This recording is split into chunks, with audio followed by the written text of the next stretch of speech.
Good morning. We're back again. Another cold, rainy one. Actually, it's a hot, rainy one in Ann Arbor today. We're building a startup, recording the whole thing, putting it on YouTube.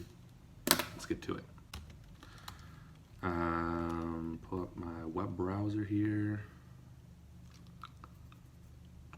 Not that one.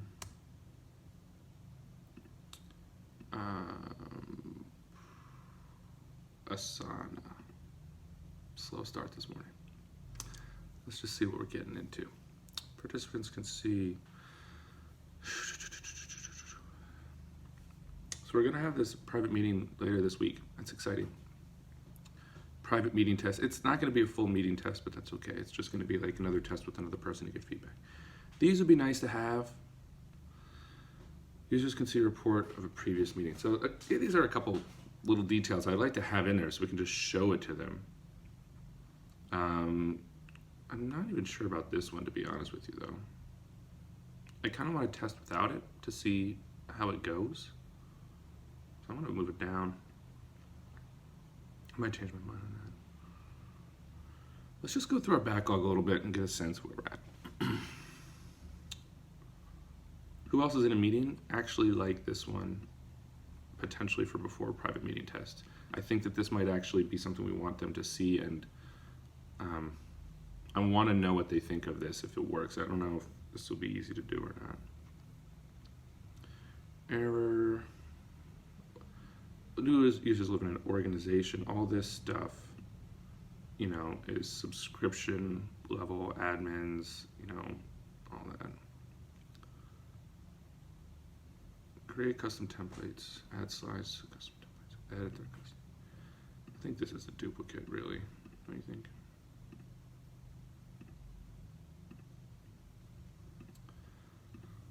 Edit their existing custom templates. Should we do that sooner than later? Because it might help explain what's going on. I'm gonna put this as like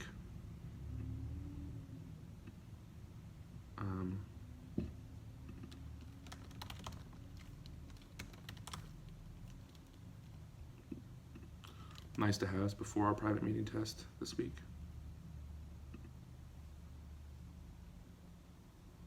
Definitely don't need any of this stuff.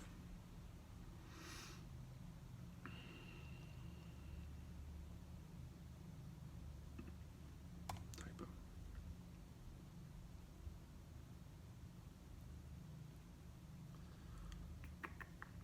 Yeah. This would be cool. This might actually be the short link. I think that's kind of important, actually, because I don't know if people are going to be able to easily join if they have to get a link from Slack or something. Oh, maybe. Oh, hey, we did this one.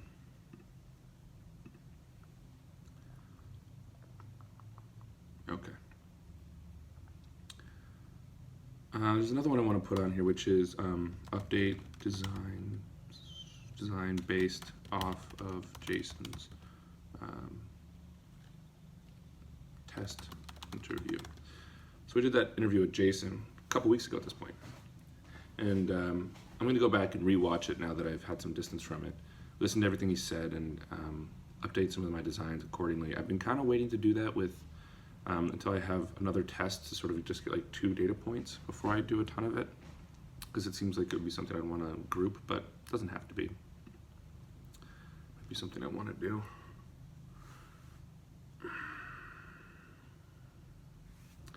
So this one I think is getting a little bit, I'm thinking about this one a little bit. Design web app look and feel. It's down here. It's down in the private beta. We do need it to look decent before we do a private beta, but it's lower on the list. So in theory, I should be building these other features first. The only thing is that designing visual design and brand stuff, it kind of like it's not a one and done. Features, once you build it, it's done. It's kind of done. But this is more of a process rather than a task. Does that make sense? It's not like something you do on a day. It's something that you just have. It's another layer to this whole process. There's sort of like my UX UI layer. There's my look and feel layer, and then there's my code layer, and then there's other things that I'm doing. So I kind of want to get started on that a little bit today. Playing around with it, and then maybe we'll just dip our toes, and maybe we'll start and it'll just really take off, and we'll want to work on that a lot. But more likely, I think we'll just dip our toes, and then I like to sleep on that kind of stuff a lot. I like to have a lot of sleep. I like to be doing little tastes of that. Like, I can't just knock out a beautiful visual design in a day, because you're going to come back tomorrow and it's going to look like not good. So you need to do a little bit of that every day versus features, in my opinion. It's just kind of sometimes my experience. So let's start that a little bit. Let's just do the very basics of putting together like a brand board. Come on. Okay. I'm just gonna open up Sketch, which we haven't actually done yet, I don't think, which is kind of wild as a designer. I'm gonna make a new document called, nope. New folder called mocks.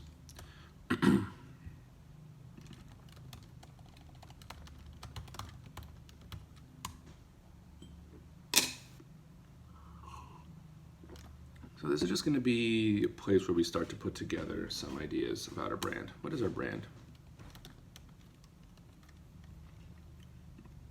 Let's just throw some stuff. Ooh, what's that? Avenir. It's so good. Maybe we should use Avenir. Maybe it's a sign. I was using it for something else apparently. I'm just checking to see. I thought I installed this weird font as a distraction. All right, let's focus. So what is this brand situation we got going on? How do you describe a brand? I mean, I think we want it to, we want to talk about the origin of a brand, the origin and history of the brand. The origin of this whole project is so many whiteboard, Post-it workshops. I've been doing them for years and years and years and years of getting up on a whiteboard, drawing things out. And it's whiteboards too, not just Post-its. And so, like that's kind of an interesting place to start. Like if you have that origin story, now we've got kind of like a seed for the brand. We might want to evoke some of those visual patterns, just so when people who come here, who've been using that, who also come from that world, we have some kind of shared history and like a visual language, and we can just kind of, signal to them in a visual way, like, hey, this is similar to that thing that you've done before.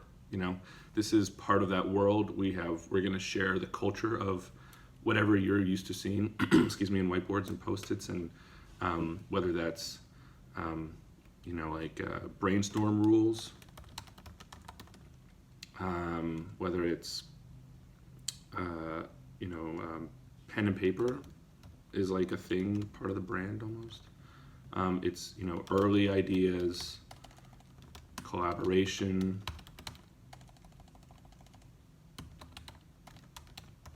like hashing things out in a room is, collaboration is like a broad word. It's really just like hashing. I've heard people say thrashing.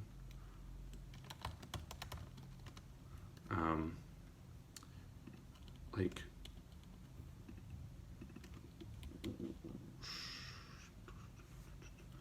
there's like a professional office thing going on here a little bit.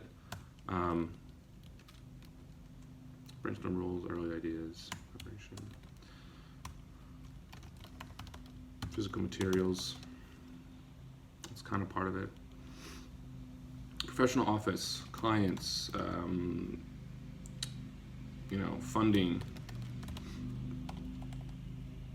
I can't type. There's things that are associated with this world, with these moments of, if we want to invoke like, this is not like a toy necessarily. This is a real tool, and yet, we want it to be fun.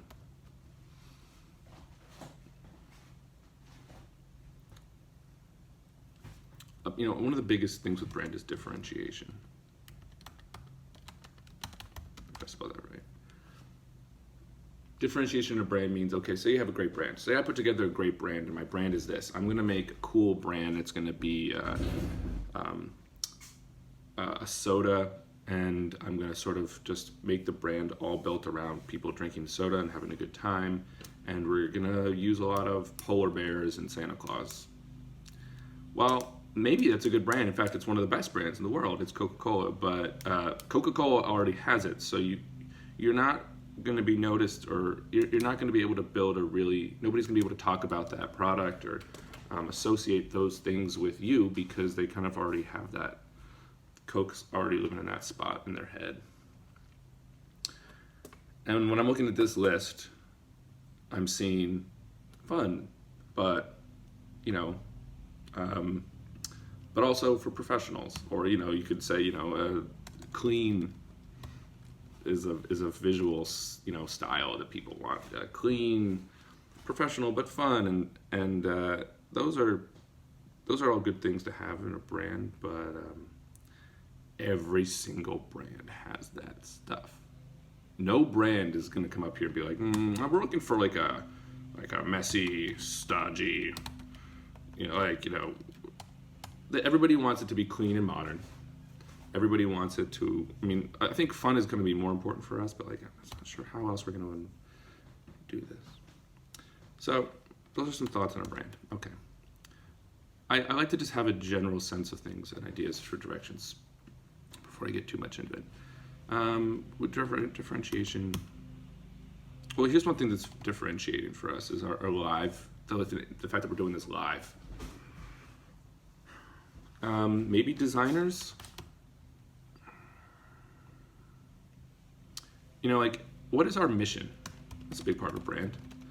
Our mission is to kill bad meetings and to make genuine team collaboration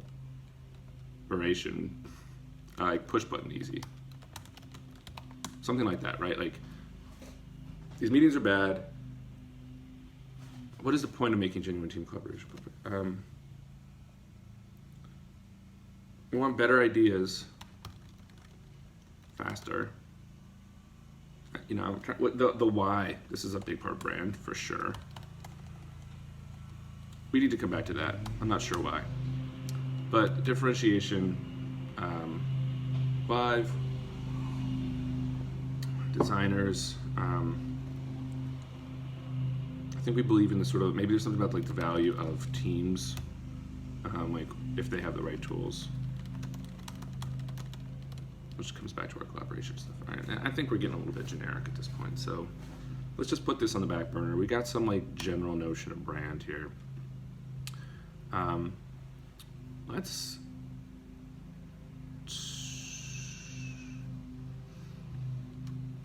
a couple other things I want to do. I want to like get a little bit of mood board work potentially.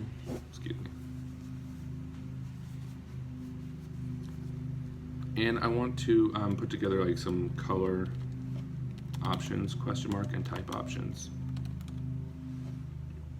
Or go shopping for those, really. This is like shopping. This is fun, like shopping. Let's do some mood board stuff. So like, let's put together some examples of things that have done this. Let's just look for whiteboard. Whiteboard post-it. I think we did this before in an early video.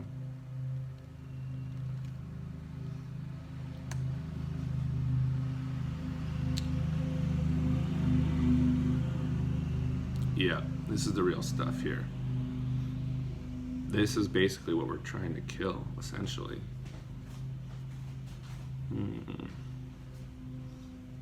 So I'm noticing some interesting things. Think about the basics of like graphic design. So there's a lawnmower outside. Shape. What shapes are we seeing here? In my opinion, we're seeing squares. Like, squares is a big deal right now. I'm just going to take some random screenshots and throw them in my thing here. Squares is huge. You know what else is a big deal? Color. Post-it, Post-it is the brand that people use. There's a lot of different colors. I mean, yellow is a big deal though, right? Like yellow has gotta be a big part of this. It's hard to imagine this without yellow.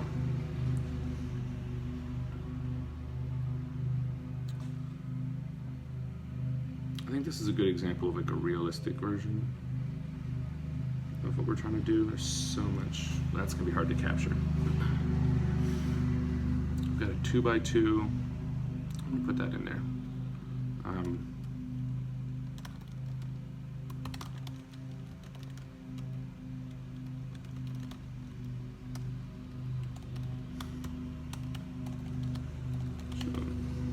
How do you spell dimension? Dimensional. Wow, that's embarrassing. Dimensional grid? That sounds like trippy, but it really just means like, here. I think it might make sense to have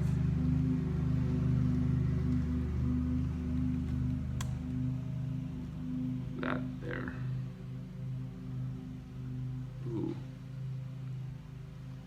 Ooh, SWAT is a classic one. We should put that in our default template.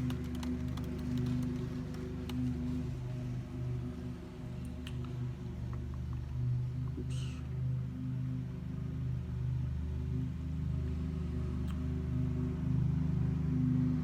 I like this one. This looks to me a little bit like ones that I've done.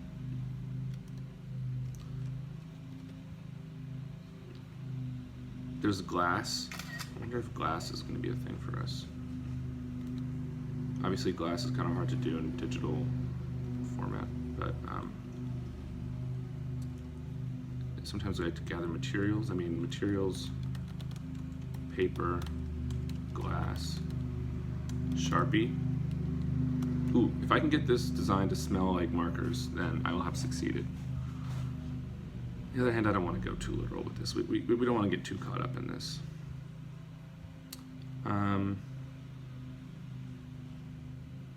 Yep, I think that's from the same photo shoot. Oh, look at this one. Wow.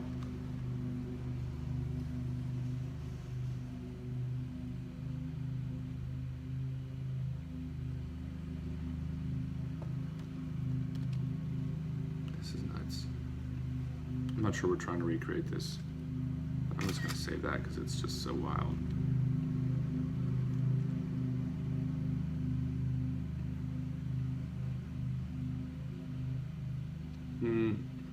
This is a bad blurry picture that I can't really see, but there's something about these colors and the space. Maybe it reminds me of where I used to work. I like it. I'm going to put it on my mood board. This is getting a little generic. Ooh, I like this one too. I like the colors, I like the space. It's totally different. Also, I could see that being the UI, if that makes sense. Like the other one, not really, but this one I could see. Like if we get enough pictures, same with this one. If we get enough pictures of things that we like, I could be just getting pictures from my old design studios, but I don't really want to go through my personal photos right now. If we get enough pictures of things that we like, then, to maybe a certain degree, it's just a matter of like finding the common threads between all of these. Ooh, that's a nice vibe. So there's a thing going on in design right now. I call them leaf people because they have like these arms that look like leaves. I can't remember if that's something I made up. I probably read it somewhere. So this is good because it's got the cool leaf people. It's got a bit of a hand-drawn vibe, but look, the colors are such whiteboard colors. Blue, or Post-it colors, blue, pink, and yellow. Look. Blue and yellow here, a lot of orange and green, but the red, the lines between, pink, pink, pink, pink, pink, pink, pink, pink, pink. So I think they really nailed This is good. They've really nailed something about like a whiteboard vibe. I'm impressed, Microsoft. Man, I think I complimented Microsoft in another one of these videos. It's so weird. I am not a Microsoft lover usually, but I'm using a lot of their tools in these videos. It's wild. No, I don't like the big blue wall. I want to keep it. So it's got to keep it like. Let's do some other stuff. Oops. Let's do Design Studio. I want it to feel like a design studio. I want people to feel like they're welcomed into a design space when they come here. Okay, now immediately what are we seeing here? We're seeing big open space. Designers love their white space, and we're seeing white, which is good because we can use that in UI. We can use and we'll need a lot of white. So this is just, I mean, you know, I love this. Okay. We're going to put together some design studios that we want to evoke in this. I mean, we want this to feel like I said, you're in this creative space. This is fun, isn't this? This is like the fun, not the fun part, but a fun part. I'm curious to see like how much of these are going to really come through in our final piece. What's a secondary color we're seeing here? There's another color I'm seeing a lot, which is black, you know, white with black accents. And I like that color scheme too, so I'm kind of happy that I get to work on something like that. That's just like how, it's just very designers, right? Big white room, everybody's wearing all black. Oh man, look at that. Those are the most designery people I've ever seen. I love it. Oh, people. That's going in there.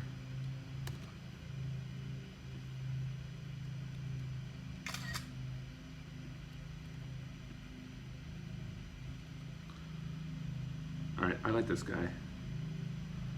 This is a bit of like a friendlier design studio vibe.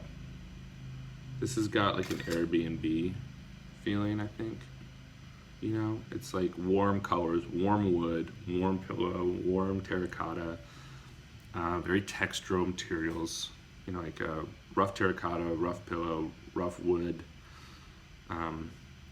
rough lamp arm, brown boots, brown soda, or whatever that is. Black and white logo, of course. Okay. I like this vibe. And the green, of course. This is very, like, you know, very of the now, you know, like these leafy plants and leafy people. You know, I don't want to go, like, Villa Italian Design Studio. Ooh, what's this? Okay. This picture just kind of got me.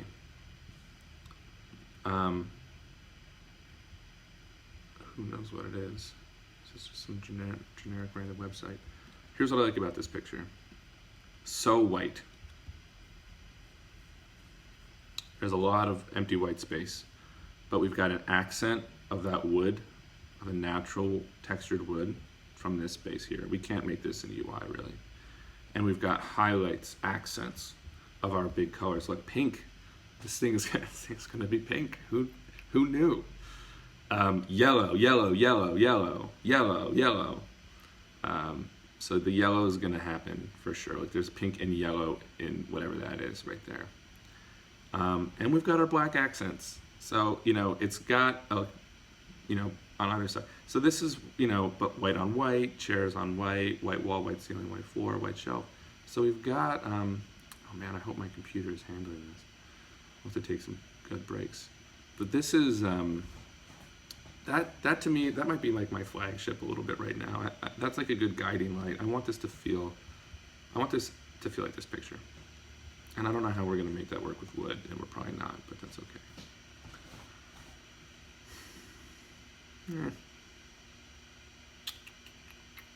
Okay, this is, what I like about this picture is the glass.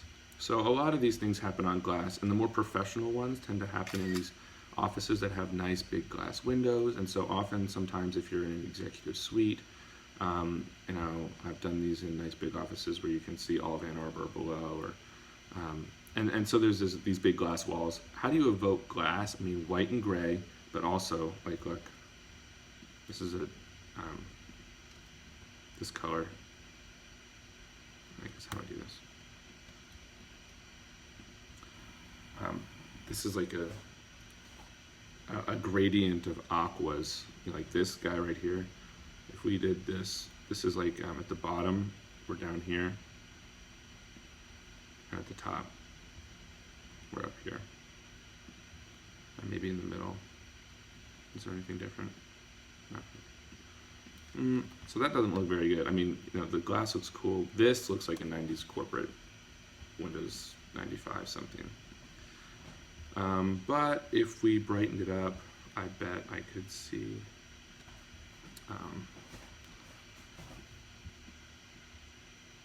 something interesting happening here.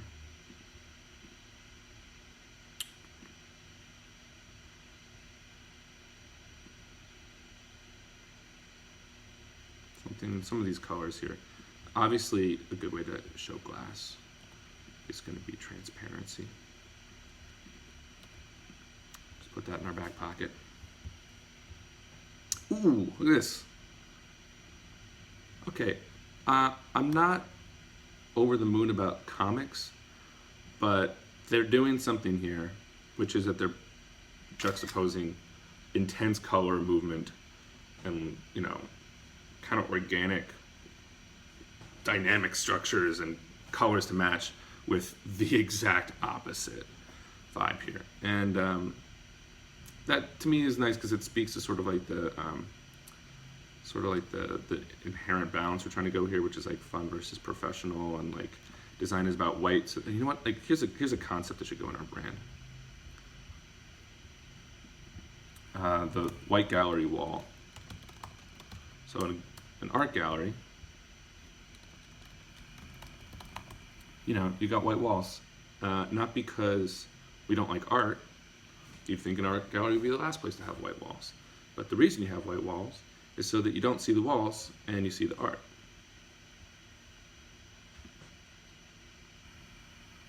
So let's put this in there. That's like a nice vibe, I think.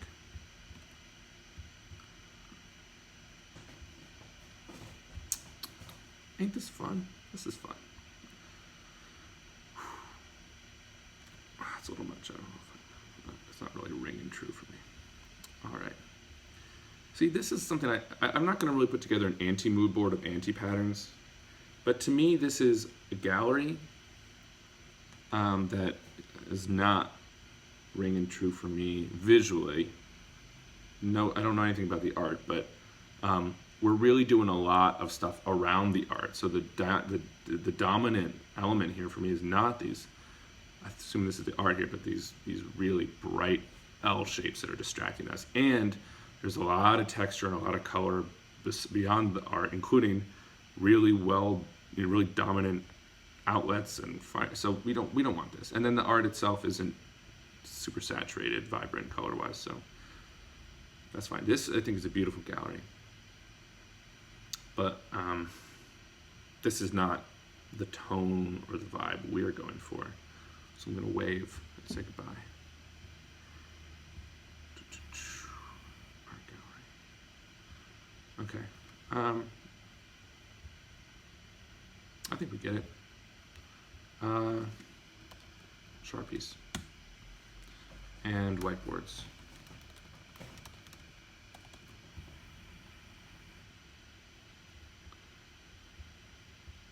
Okay. Sharpies are a big part of these meetings. Is there, did she get out of her face? Okay. What is the most Sharpie-like picture here?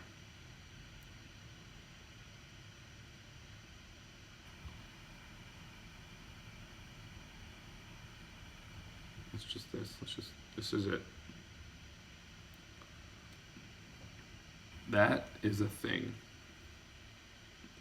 That's part of our world, for sure. You can almost smell it. And not only that, but look at our, the text here.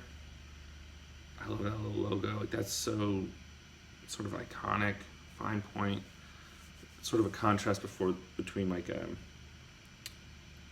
three typefaces are easy. I could see this being like, oh, look, the SH for shuffle.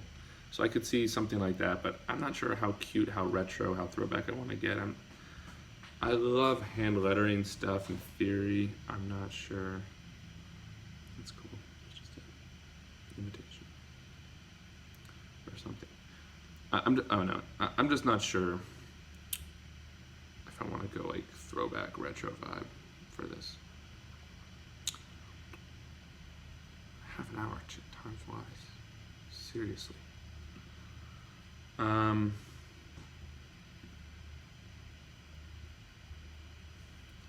There's like nothing here to see.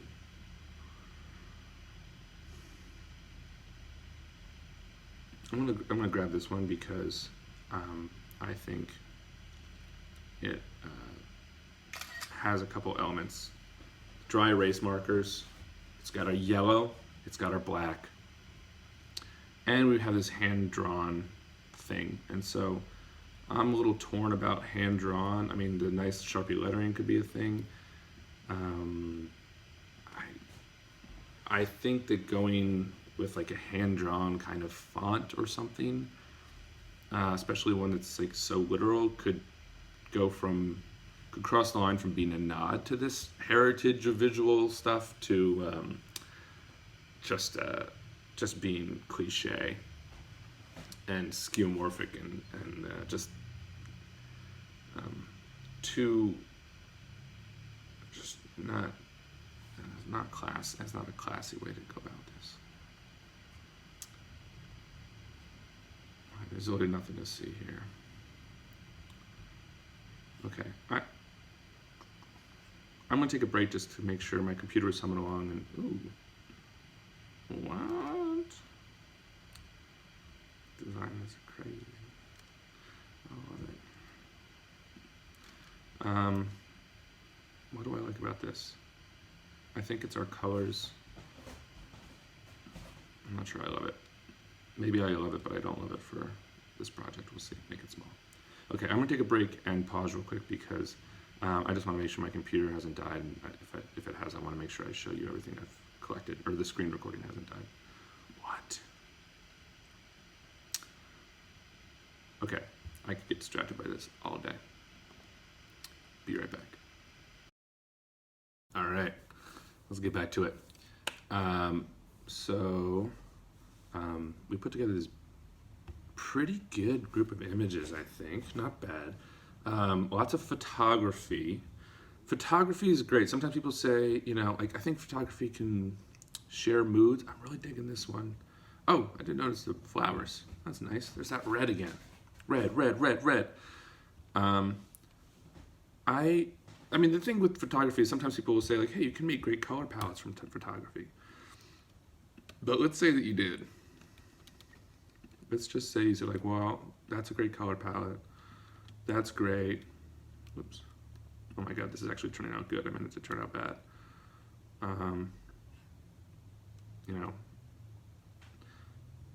This is actually going really well.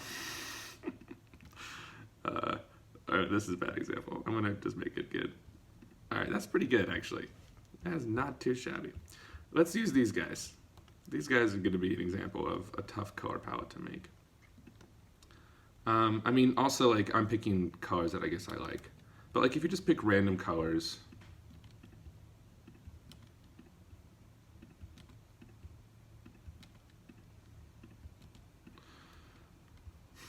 you get gray, a little bit of blue here, lighter and darker. These are essentially the same shade. I mean,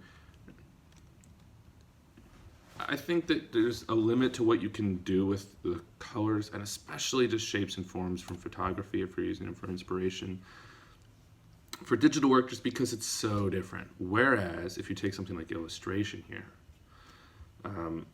the colors, there's going to be many fewer of them. Even here, look, it's blue, yellow, and pink, and then there's a tint overall over the whole thing that's blue to pink. Which, by the way, we could do to any of these other things we wanted to that would make it look kind of cool. Like, let's do that real quick. I'm curious. Fill, don't,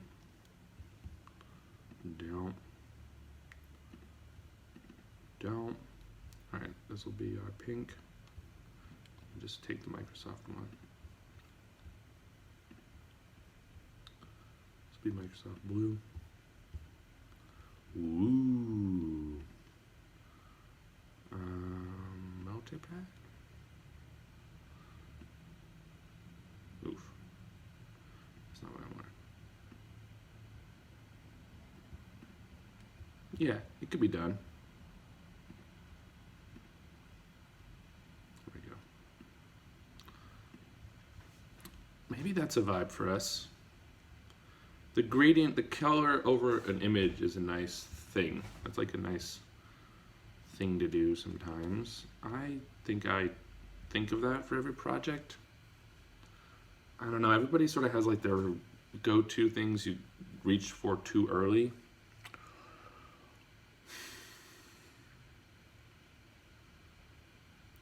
That might be one of mine. You know what this reminds me of? I got this app, Fuji. It's like this fake Fuji app for iPhone. It's the most hipster thing ever. But it just takes like 90s pictures.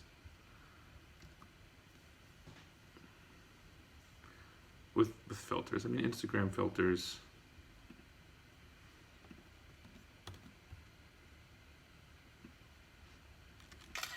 I want to throw it on my board because I think there's something about photography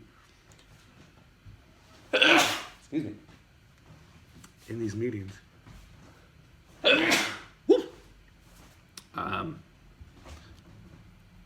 Like, you take pictures of the whiteboard, but do I want to have that be part of the brand? It seems weird. The whole point is you don't have to take pictures. Sometimes that counterintuitive stuff can work, though. All right. The point I was trying to get to with all this imagery stuff is that I want to check something that's a little bit more illustrative style. And so we're going to go to the mothership, the Dribble. Now, Dribble gets a lot of flack. Hey, look, leaf people. How many other leaf people do we have here? Any other leaf people? Popular. Let's see what's happening. I like that style. She's not a leaf person, though. That's kind of a leaf person. These people are of the style.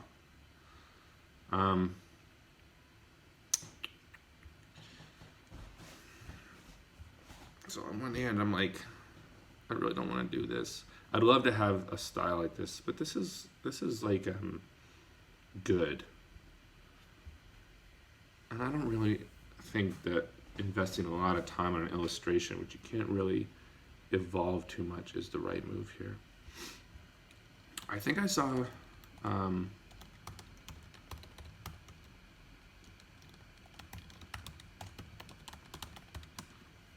I saw some people were giving away this stuff. Yeah, same. I mean, we're kind of in like a thing.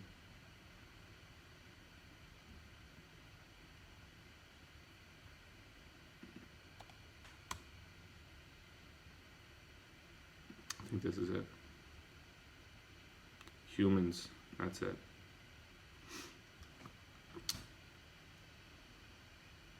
I mean, it's not bad.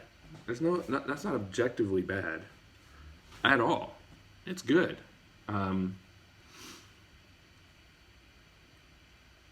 What I'm thinking right now is, as a designer, I'm like a little loath to use just free illustrations for things. But this is probably a good way to signal to the design community. Well, it's not really, because if people recognize these illustrations, it doesn't do it. But this kind of stuff, look, the leafy plants, you know, this is like our era right now.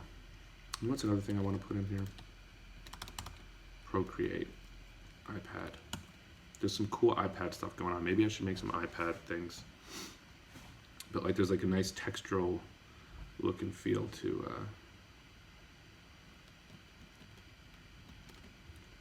iPad work that might be appropriate here. Might be a way to sort of broad, like, cross our digital design stuff issue. So there's gonna be a sense of, I'm doing it. there's going to be a sense of, I don't know what I was going to say, leafy people or something. These are beautiful illustrations. I mean, there's some really cool things you can actually do here. You know, some of it's a little bit in like the, you know, stuff that isn't my taste, but I think it is an interesting medium for illustration, that you can do things that you wouldn't necessarily otherwise be able to super easily do. There aren't a lot of examples here in the style that I'm thinking of, though.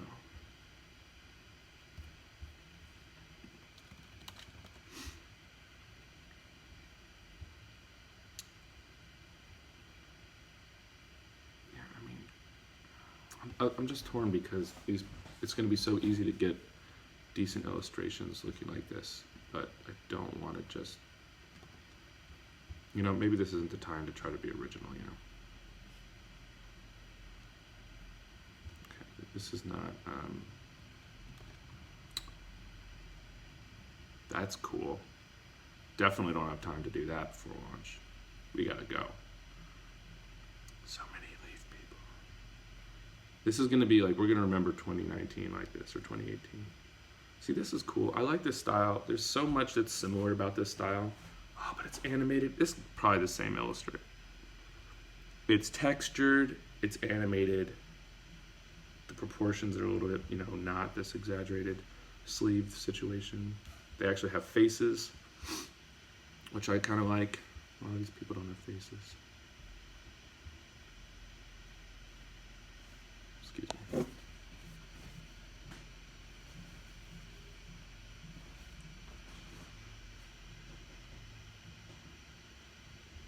Well, let's just take a shot of all the people like that.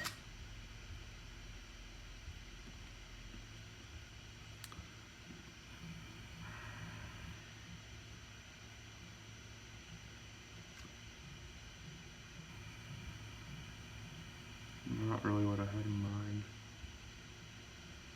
I mean, some beautiful things. This is really nice.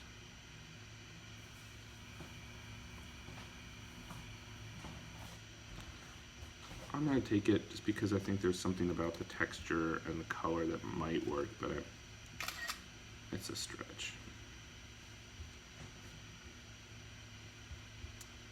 All right, let's give up on Procreate.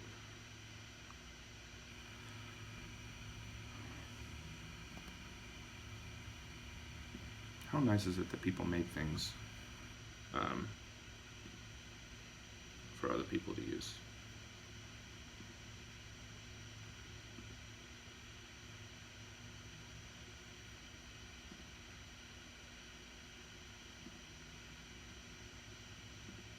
What's the license on this?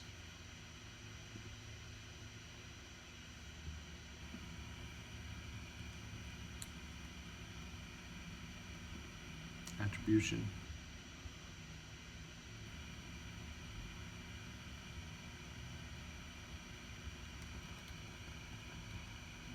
Great. So all I got to do is say illustrations by Pablo.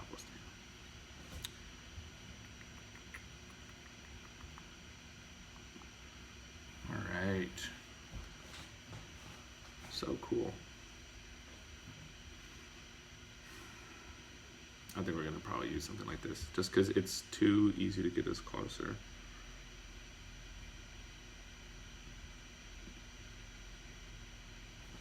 It's neato. Yeah. All right. It's probably gonna happen. Let's put that on the back burner though, because this is not what we're trying to do right now. I just want to get us a general sense of the brand in the abstract, and I don't want to get too caught up down the road of like designing our webpage yet. So this is really not necessary.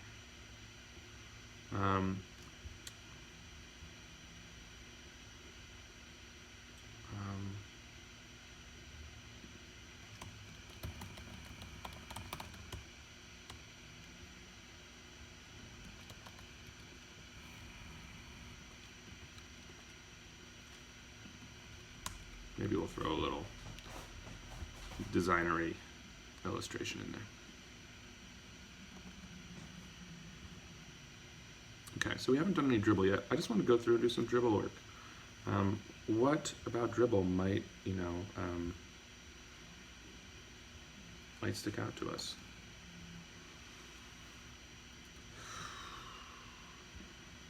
All right, so there's something here,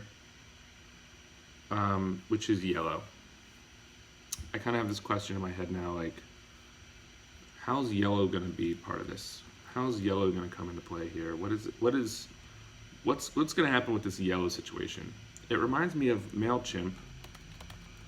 It has a very yellow brand now. What is that? Okay. I miss the MailChimp old brand, to be honest with you. Plus, it reminds me of Postmark, which I use. I'm a customer of. They kind of did yellow email first, in my opinion, and I kind of like those better. It's got this nice chunky slab serif vibe with the, stroke around everything. It's just it's a good vibe. Let's throw this in there. I'm throwing this in there as a way. This is basically a way to do yellow,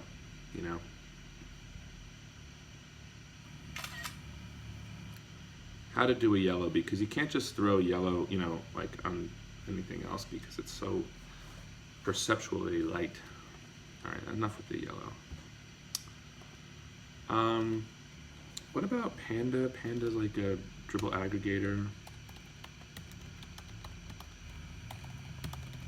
Can I see all like the popular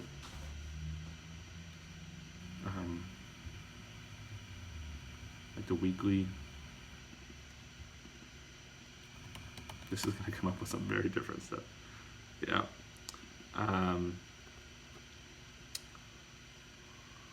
Maybe I can do that. Let's look at just some of our, words, post-its.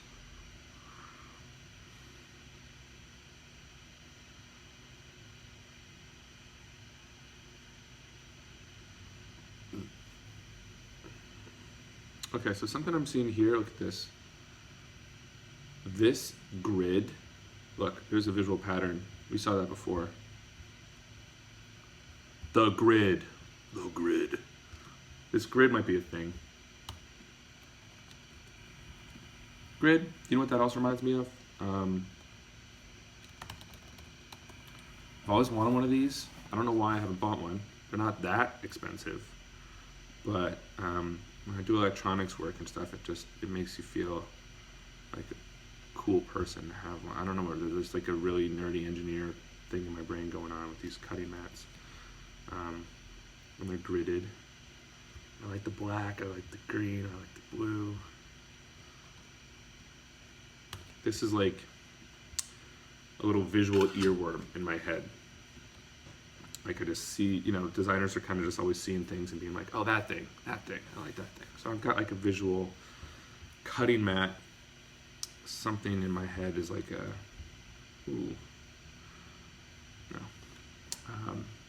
something to revisit. These are nice. I wonder what post-it colors really are.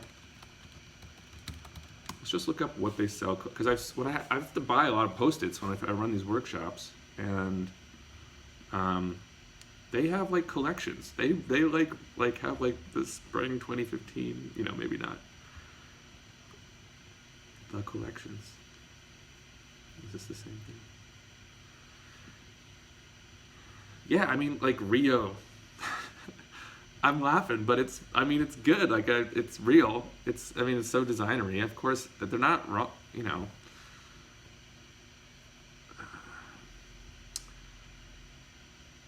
Rio, Miami, yes. Okay. All right. This is too good. It's too good. All right, I'm so happy. The little things in life. I don't know why, but this is fun. Okay. Let's get it that big. We're gonna just take the entire screenshot of this.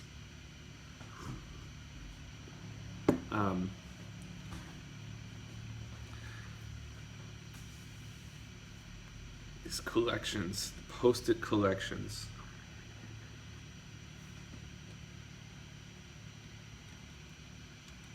Copy. This is going into the mood board. Oh man, yeah. All right, what are the collections we're working with here?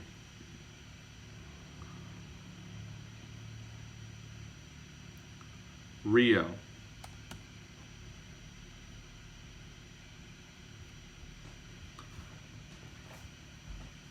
I like it.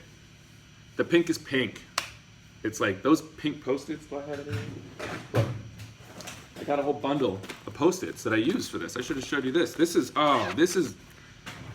okay, look. We're going to the source. These are some color inspirations. Here's the Post-its I happen to have right now. Blue, a slightly greener blue. You can't even really tell. Maybe it's not. We got the oranges. We got the pinks. This is classic Post-it stuff. Look, I got some stickies, some stickers. The orange, the pink. Look, Sharpies. What Sharpies we have? The red, the magenta, the sun yellow, the what? Cyan, and of course a ton of okay, guys. The color theme here is just too obvious. I want to get back to these Post-its, but let's do a little color because it's just like, it's such a thing right now in this world. Look, the colors here. So now I think there's some common threads here. I think numero. Okay, hold on. Let's get an artboard going on.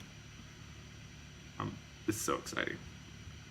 Okay, we got for sure a big old sun yellow. Big sun yellow. Okay. I'm gonna take a picture of this maybe later and just put it in my mood board so I have like a picture of my own desk. Look at this one. I like this one too. We got that same Sharpie, but it's like a gray on black. Murdered out vibe. That's a designer vibe. So we got a big old sun yellow. What else we got? You know we need the black. That's happening for sure. We definitely have black going on. We have an accent that is definitely red. We know that. The red, I think, has got to be in play here. And it might even be a slightly magenta, or is that seems like a straight hue. Yeah, 3 by 1. Wow, I got it. The slightest of magentas. Okay, what else is our color? What else were we saying? Okay. We have to do these 3 colors. We have to find a way, I think, somewhere in here to talk about it. And it might not be a different color scheme than this yellow. It might just be that when this yellow gets dark, it gets orange, which it kind of should anyway, you know? That's looking, there's screens can only do so much with color. This is just, you can't even see the color this is. It's just too good. These oranges are just they're intense. They're fluorescent is what they are. So I don't know, we shouldn't try to be something we're not, I guess. Okay, let's do the blues. We're gonna have a slightly bluer, rather a slightly more cyan and a slightly green. So like there's like a corporate blue color, like my go-to color. Like a good solid blue. Whoa, this is different in it's not HSL, it's HSB. It's like a good solid blue. I like this in every design I do. It's kind of boring. It always works. Where is it here? Oh, we do have this blue, I forgot. But it's, no, this is, I mean, there's some, okay, there's some depth to like a deep. So here's what I'm actually seeing with this blue. This is actually going to be a deep dark accent way back, way indigo. This one is going to be here, like a cyan, and we're also going to have a green, a greenish blue. Now, this looks a little dumb. Like, why would I have these two colors next to each other? One's dusty, one's bright, one's green, one's blue. I'm just being honest to what I see, and I think that there's, in UI, that would actually work well. Okay, what are we missing here? I mean, there's obviously like a gray undertone thing that needs to happen eventually. Like, we can't deny it.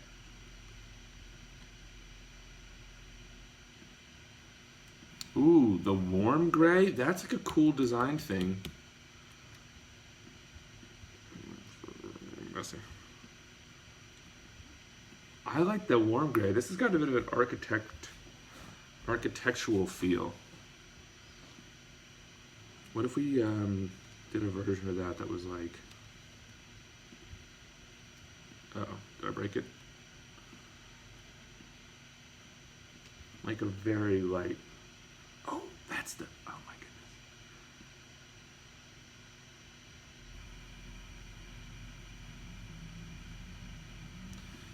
goodness.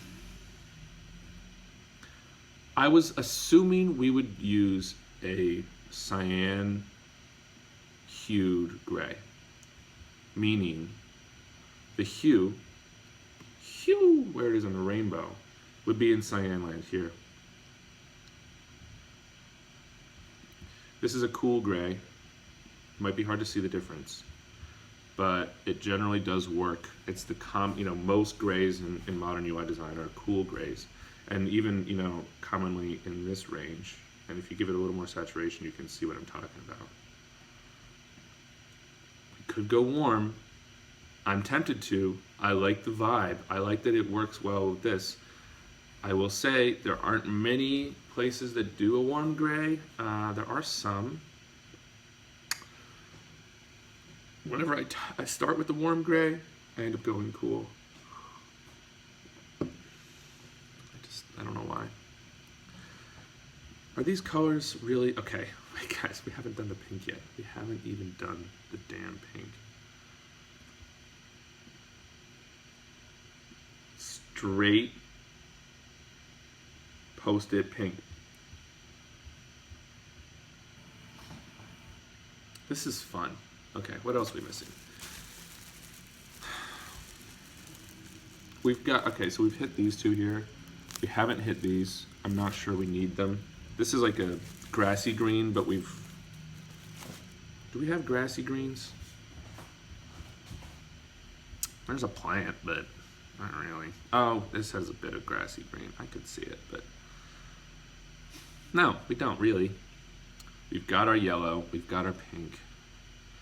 We've got our, so there's multiple shades of blue. I mean, I like these like multiple shades colors. I think those can work well because sometimes you need, you need things like hover states. You need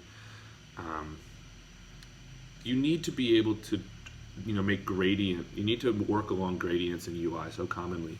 And I don't like just making it the same color a little darker. If you can use a slightly different color, like shift the hue a bit as you shift something else, I think if it's done well, it could be cool. We're hitting these points. We've got our magenta. They've got like a real pink. I feel like I can taste that bubblegum something pink. Ours is like more of a, no, it's the same. White, gridded, or yellow. Cool. That was fun. I feel like, how does this compare to the, I mean, one issue with this palette right now, I'm not loving that blue anyway. We've got our black. Let's compare to our like mother picture here. Oh, there's another dusty Advil blue. And again, this is magenta though, or rather this is cyan. There's the dusty blue, there's the dusty blue, but it's jeans. If I made every picture with jeans into a brand, then everything would look like Advil. Advil's from Kelsey. Kelsey calls it Advil. There's our aqua. There's our frosted glass. I'm not really sure we've captured that yet.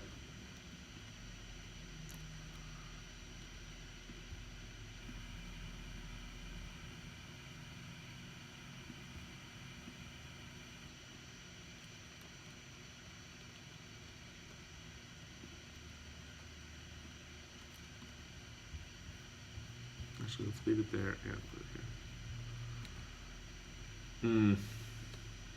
So this to me is like a good fallback if our brightness is just too much.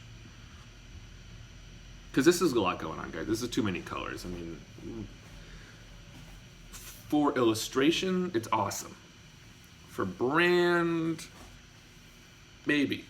For UI, I mean, we do have to have a lot of Post-its up. We could go bright with the, I mean, why not go bright with the Post-its? Well, we probably should.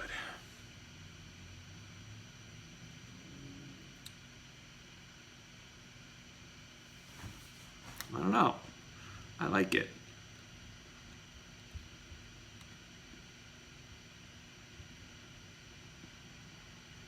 Yeah.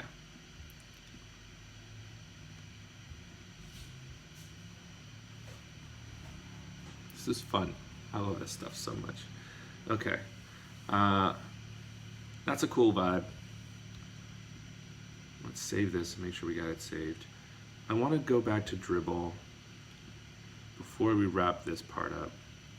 Oh, we didn't even go to our Post-it notes stuff. How are we doing on time?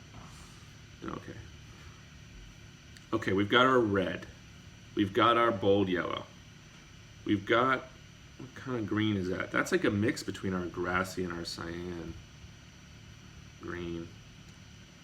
We're gonna, let's put some colors on the bench just in case. Look, grassy. A little subdued grassy. I like that one. Whoop, where are we?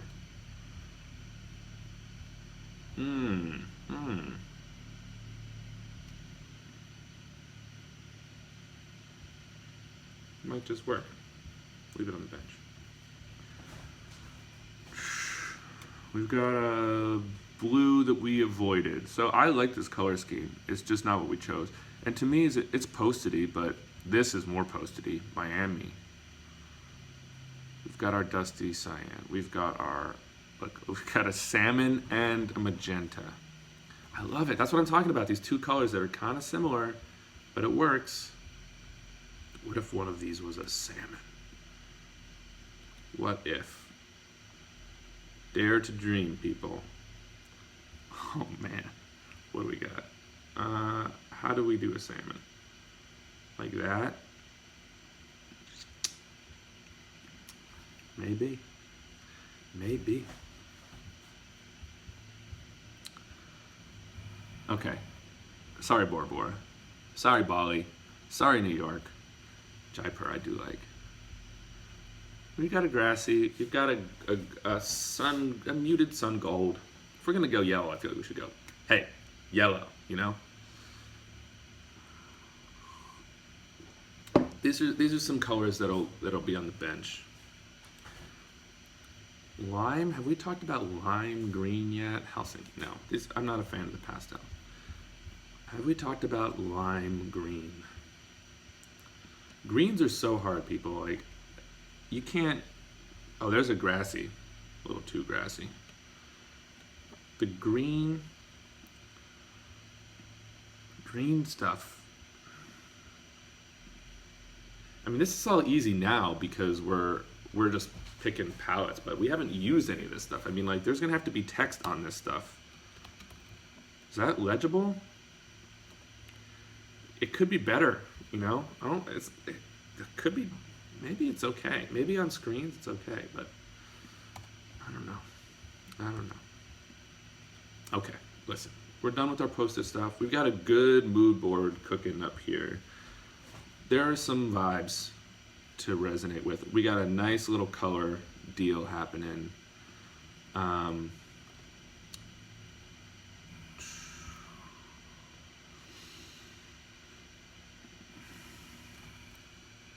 See, this looks like every one of these meetings.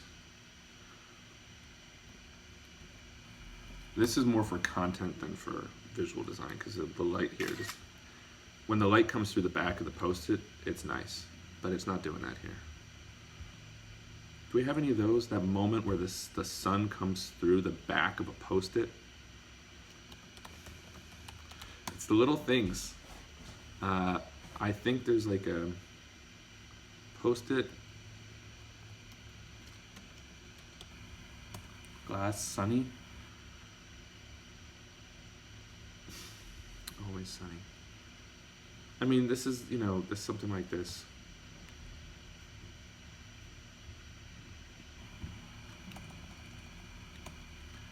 I'm telling you, there's a thing where they look, this is kind of it. It'd be hard to capture on camera. But if you go right through a Post-it, it just gets, like, there's, these people must be using Helsinki branded Post-its or something. See, I don't want Helsinki branded Post-its. I want it to be bold. I want bold. Everybody wants a bold brand. Not everybody wants a bold brand. Designers often want bold brands. And so I'm designing for designers too. Not bad. This is kind of getting there. That's what I'm talking about. We'll throw a couple in. Why not?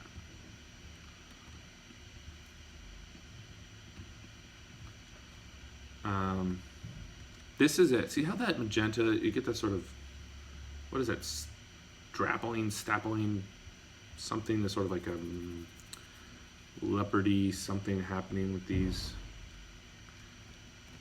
There's a word that I'm trying to think of, I can't remember.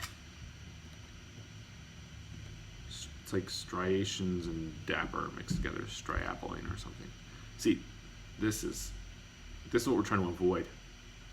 This is this isn't for me. This is it. That's what I'm talking about. Those colors, which means we're gonna have to take a serious look at, we have our magenta, we have our salmon. Look, magenta and salmon. Those greens and the gold, we have our sunny gold, we have our magenta and salmon. But what we don't have is that limey, the lime. And it's not even like this. What is it like?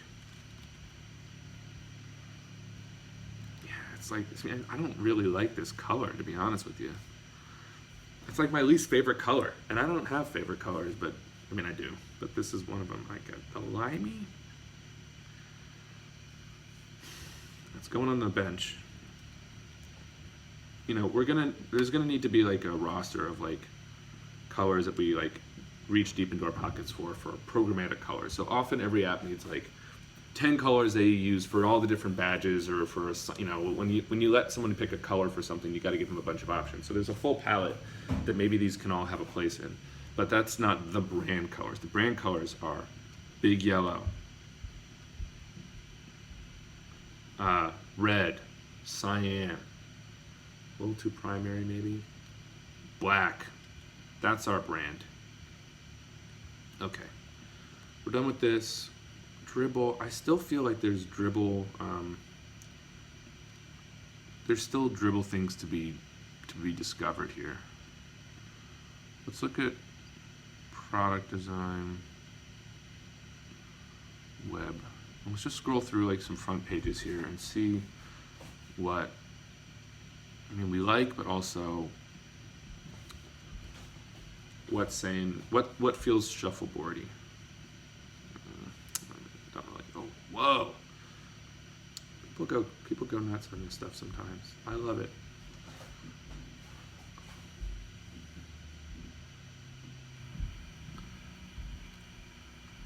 So I'm just control clicking, and then we'll go back and figure it out. I want to see people who have done big color, because now we got a lot of big color people. This is not a chills, like this is not big color, but that's big color. We got a not chill situation with our color right now, and we have to figure out a way to make it work. I don't want to go kiddie. I don't want to go kid-like. You know, I don't want this to be childish. I want it to be fun and bold and serious like designers are. So there's some big color. Whoa, whoa, whoa. Whoa, whoa, whoa, whoa.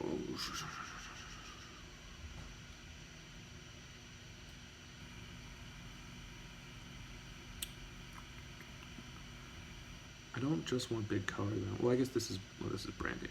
That's why we're getting big color.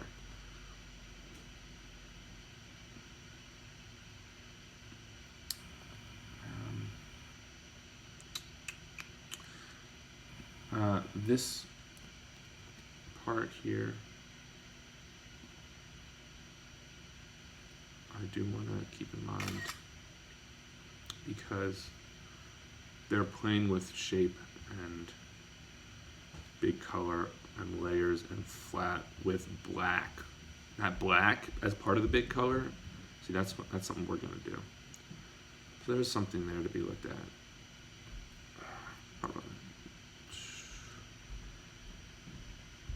There's a lot of like pretty UI stuff, but it's not like, I'm not sure what I'm learning from it. I mean, this is funky. Who did this?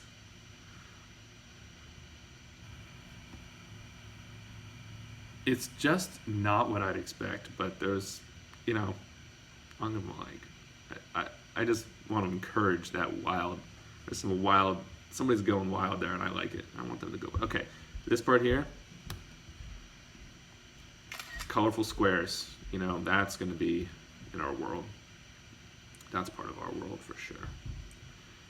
So, you know, inspiration here. We've got a slight gloss and gradient, big rounded corners, white text.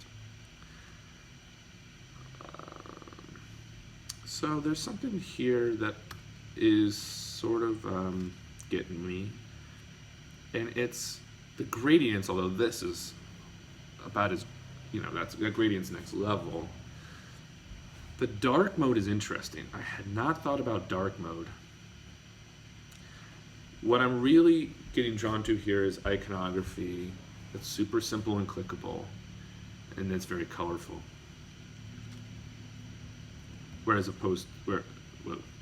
Whereas, for example, here, our iconography is not that, and that's okay. But I like the idea of doing it this way, and I think it would be a little hard to do that on white, but I think it works on that dark blue. So there's a dark mode. Let's just say, it'll be fun to do later. Dark mode. I won't ever forget. All right. Boom, boom, boom, boom, boom, boom, boom, boom, boom, boom. Cool. Maybe that's relevant. This is a big board of things. Yeah, I think there's something here for me.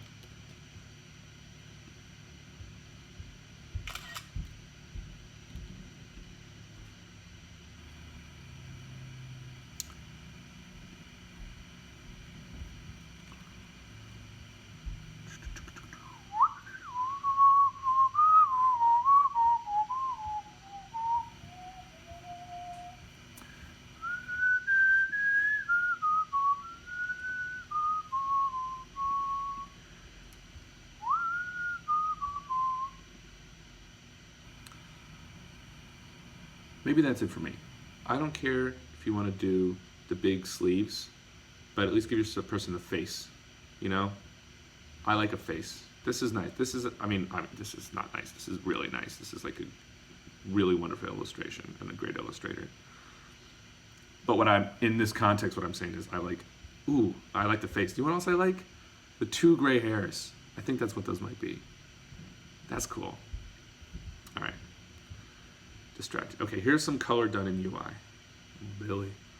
What else? Whoa! Whoa! There's some funky stuff. Yeah, no. Not for us right now. I mean, it's nice. I mean, it's got some greens.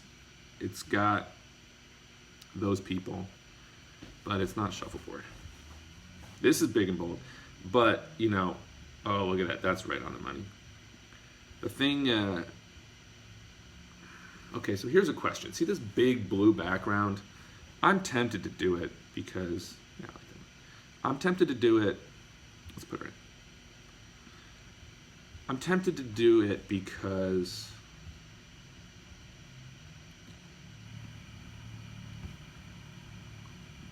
I just like that blue. Like I said, I'm just a sucker for that blue. And so whenever there's this blue, oh, that is crazy. Wow, that's wild.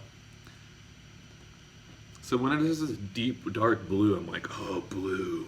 Blue with the neon people, and there's leaves everywhere.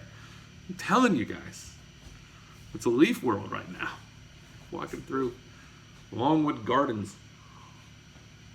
Okay. The big blue, I just don't think it's us. I mean, look, this big blue wash of blue is good, but do you know what it's not? This.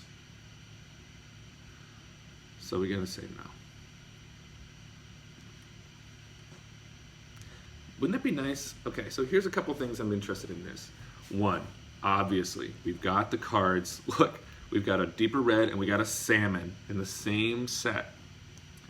Salmon is a thing. Salmon is real.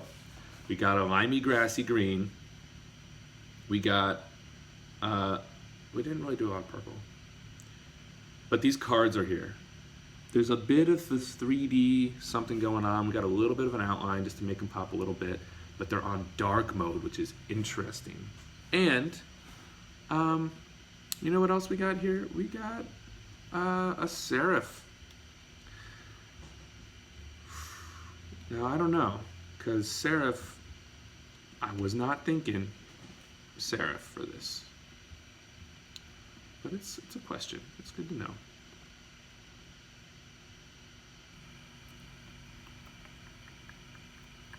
Oh, that's just not really what we're trying to do right now.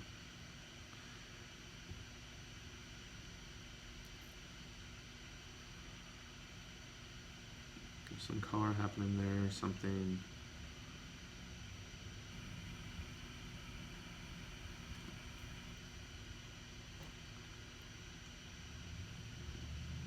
There's a cool dark mode. You can always find a nice dark mode though. I'm not really worried about finding other dark modes. What?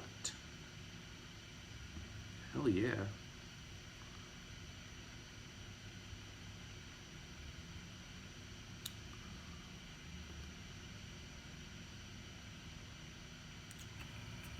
What am I color scheming? Actually, that's not what I thought I was interested in this for, but there's this bottom bar that we need to execute on that reminds me of this guy up here. So we need, this is some inspiration for our present mode. Not for us right now. This is dope. It's got these, you know, it's just weird. It's black, it's got primary colors, primary shapes. You know, that's our, that's part of our vibe right now.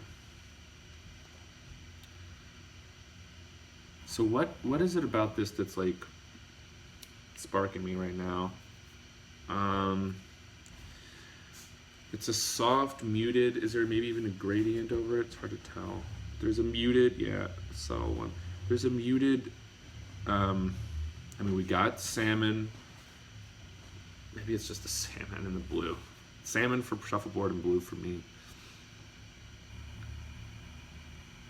You know, it's got a bit of a funky typeface, like a Brave typeface. You know, I wonder what would be a fun like IBM Plex. They released this like typeface that's like a IBM-y typeface, which has got like a designy, because IBM has like a crazy design history, but they also have a very computery history, obviously. It's distinctly IBM. I guess you can use it. Can you use it? What? What? Oh, it is scroll jacking stuff. I'm telling you, it kills me. So it's like Sharp. Sharp with slabs. Can I just get a type sample, guys? Come on. Oh my gosh. You know what? I downloaded the font, didn't I? Let's just do it ourselves. Yeah.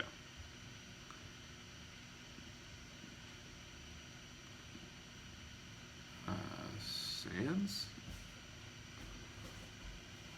Mono.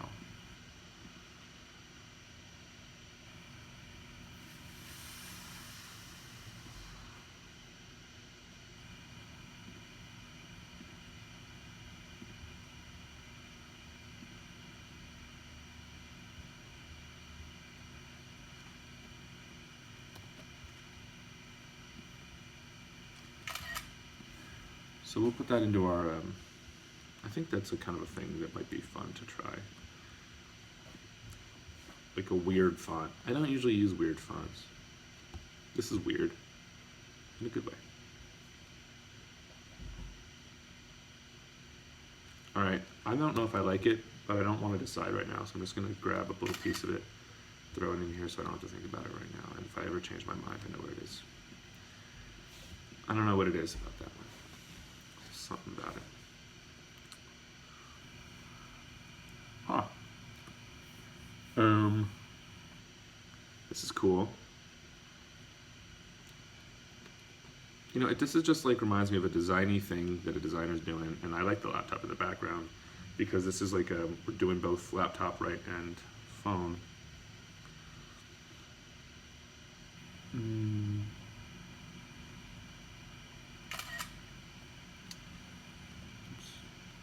Put that on my desktop. Nope. Yeah, there's something about this. Being in an office, pulling this up, seeing a clean presentation up at the top. Like I have this idea that our main slides are gonna have a nice big bold font here, and then you're gonna have like your things that you're adding here. Maybe dark mode for the phone. It's kind of cool that you would have different ones. All right. We're doing on time. I got a bit more time.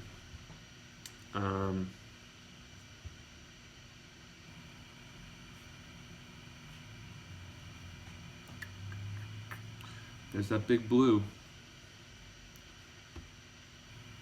Oh, colorful.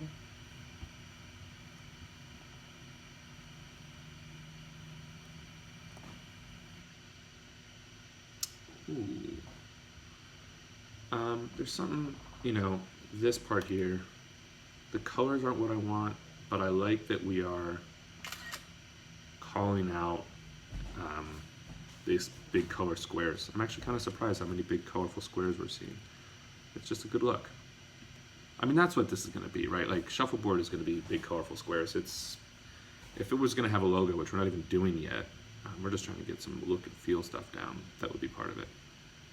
All right, cool.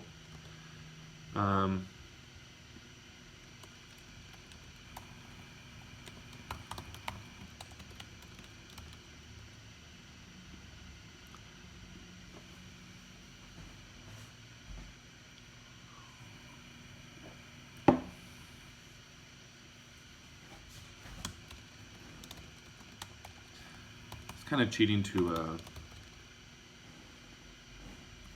put this stuff together after you've done it and then mark it off, but whatever. Type samples though, I don't want to do. I want to do that, I think, in a second. Just try to find some typography that might be good, and then we're going to we're going to press pause on all this, and we're going to sleep on it or something, and then when it's time to execute on it, we'll be able to go back and be like, oh yeah, this, we like this, we don't like this, something.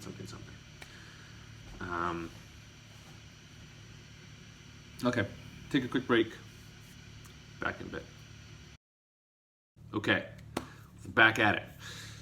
I'm excited. Oh, hold on. I was walking around my apartment and I found this little library book I'd gotten, picked up a Vonnegut, tested out recently. Look, this is the thing I'm talking about with the two complementary, they're not officially complementary colors, they're similar colors in the same, they're both cool colors, they're both serving the same purpose, but they're different enough that there's enough contrast that you can add, that you can like type with one color on the other color, and one is like a deep, these are two very different bluish greens. I mean, this is very much cyan towards seafoam green, and this is a straight blue, not indigo, but blue, on the Roy G. Biv scale. And guess what else? Sketchy illustrations, right? Hand-drawn illustrations, and black. This has got black. That black is the accent color almost. So, and then, you know, with that, big chunky type. So I just thought it was funny. Maybe I saw this like last night before I was going to sleep and it just popped into my brain. It's similar enough to me to be, you know, to sort of evoke some of the other stuff we're going for. That might be a bit of the Shuffleboard brand vibe. Let me just show you what I mean by like the difference between these like different hue colors and not different hue colors. So like if you were to take a normal blue, well, there's no normal blue, but you know what I mean, right? Let's take a blue, and then you wanted to make a lighter and darker color of that blue. All right. So normally you would just take that blue and you could say, we'll go a little lighter. So when you hover on a button, you get that. And this one we're gonna go a little darker. And that would be all good. And you know, you could take that to a further extreme. Like, so it's not about the degree to which the colors are different, because you could do that, a really light version of this blue and a really dark version of this blue, right? But what I'm talking about here is different. I'm gonna say we wanna go lighter, but I also wanna go greener. And I wanna go darker, but I also wanna go more indigo.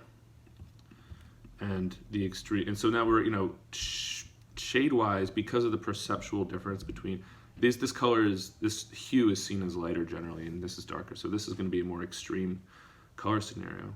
But if we go all the way deeper, you know, you could go there, you could go, I mean, this is green basically, so you could go there.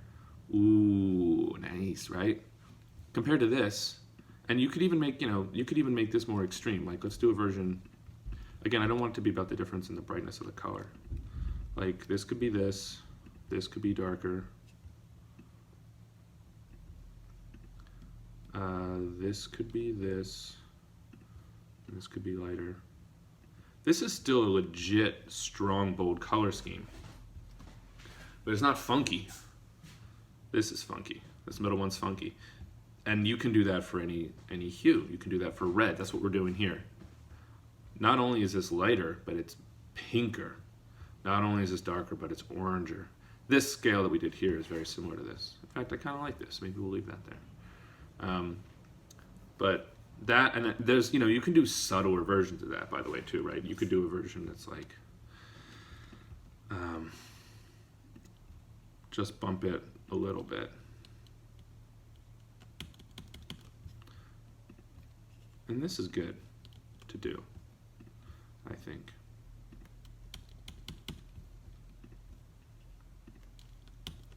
So this is sort of like a halfway in the same idea.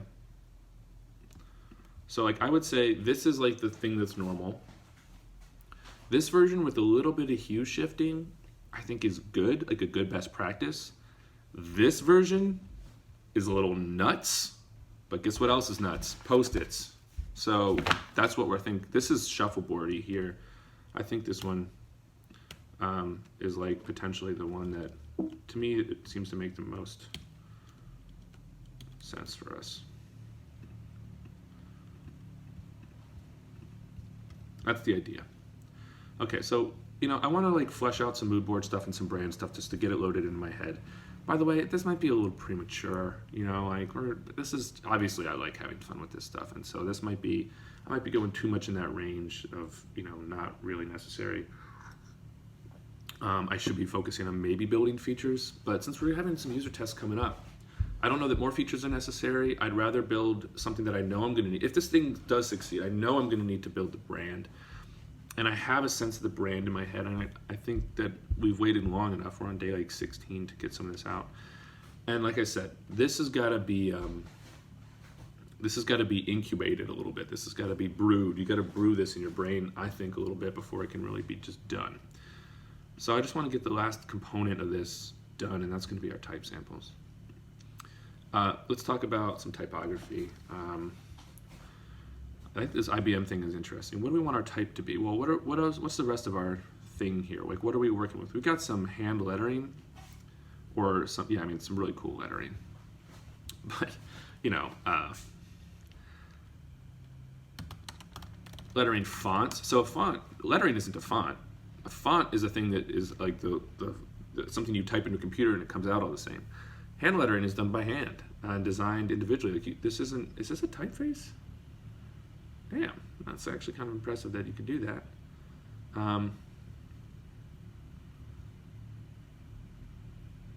What is going on? Oof, never mind. This stuff is cool. It's cute. That's kind of like a Sharpie vibe. I love these things. Designers always want to incorporate lettering. I'm not sure how it's going to make sense. Like, we could use Comic Sans for this.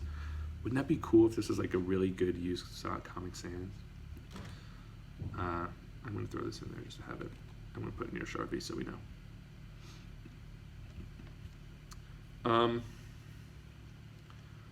But I just don't know that lettering, if you can do it, good for you, but I just don't know that it's going to make sense here. I'm not a big Adobe fan, but I was a big Typekit fan, and now it's Adobe Fonts. And I just think that as far as getting high quality fonts on web without having to manage like usage, volume, licensing, this is about as good as you're going to get. I think this is pretty great, and if we picked something we really liked, we could get it from somewhere. There's a ton of other fonts you can get, but they're just a little harder to test out and see sort of in context.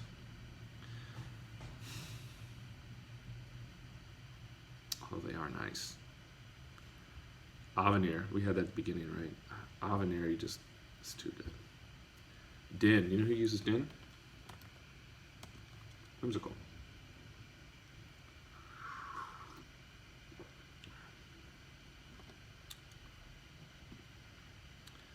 Can't show that. Look at these pretty fonts. Geogrotesque. Okay, so let's start at some of the. Now, I just went here to show you how I'm not going to use these, and now I want to. Maybe this is a time to not use them. We've got what have we got in terms of inspiration here? I'm just going to make a note about the video here. Okay.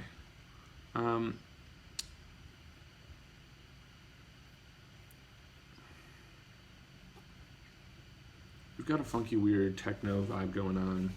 We've got the handwritten thing. I'm not in love with it. We've got gridded outlines. I haven't done enough with the grid yet. I'm like so torn right now because this is what it is. It's handwritten, comic book style.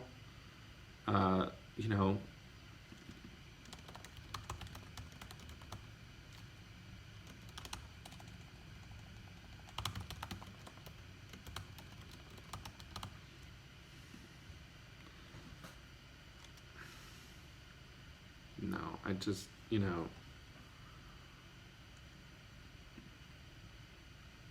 I just have a gut reaction to this kind of stuff. Maybe if I wrote it myself, I could make my own font. This is like a classic font. I feel like I've seen this a million places. It just feels amateur hour. I mean, it does. I can't unsee it.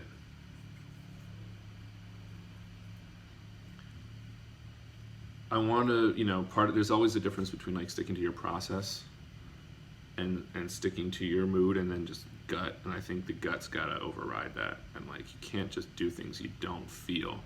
You're not feeling because like it's in your materials. I mean, and you could justify this post hoc by saying, that's kind of cool, by saying like, we're trying to avoid the scribbly marker. We want to make it like clean. We're trying to clean up that stuff so that you can still have the creative energy of that room with Post-its without the crappy handwriting on Sharpies. So that's what I'm going to use to justify my dislike for these fonts.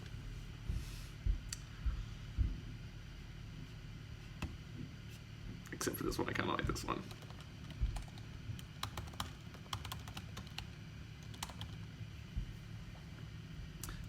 We don't need it. It's not for us.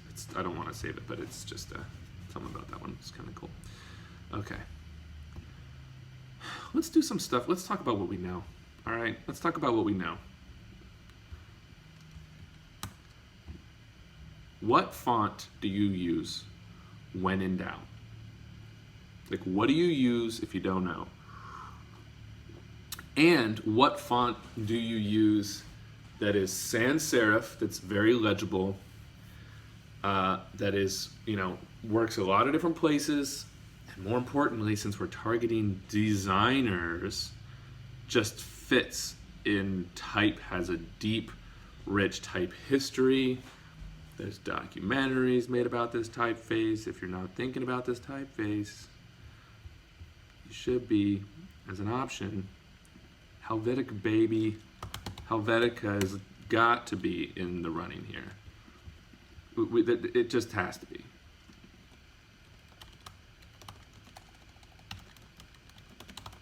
And we could do like the thin title Helvetica, like the cool kids are doing on the Brutalist websites, or at least they used to be. I don't think they're doing it anymore.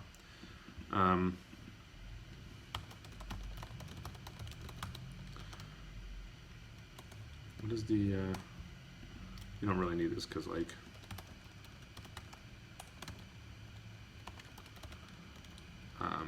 we all know what I know what Helvetica looks like. Can level 6 peaked gymnasts. Is that true? That's Helvetica, but like, you know what it really is this. That's like Helvetica. I don't have a black though.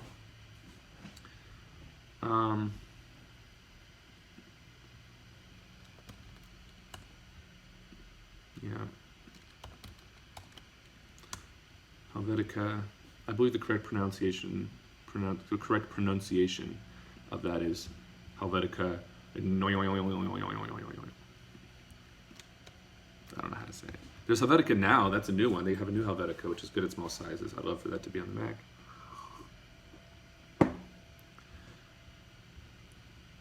This ain't bad, guys. Like, if we do an artboard with Helvetica, you could see it.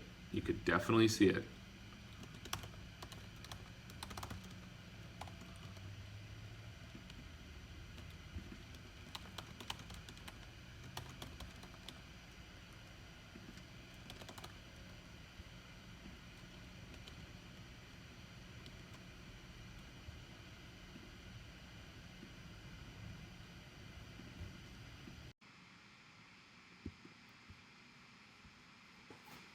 Oh shit, my iPhone storage just filled up. Hold on.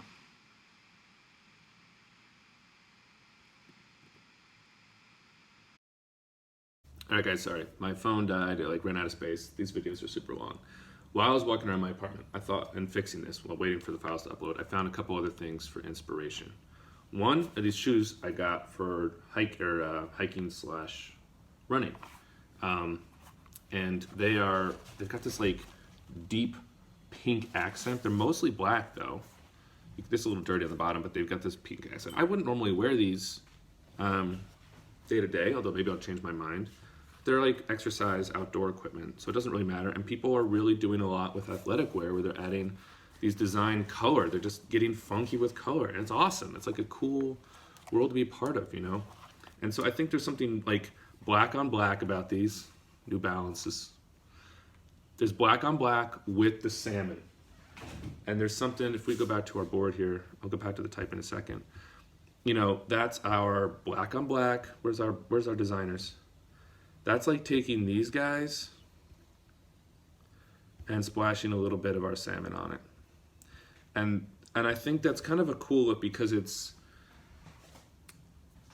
not as a dominant feel for this at all, but as a way to contrast the potential for this to feel a little bit goofy, throwaway, childlike, you know. There's a bit of, you know, there's a bit more, you know, it's almost like, is it masculine? I don't know what it is. It's like, there's a more serious, like, so this is a good example. Sugared apple banana.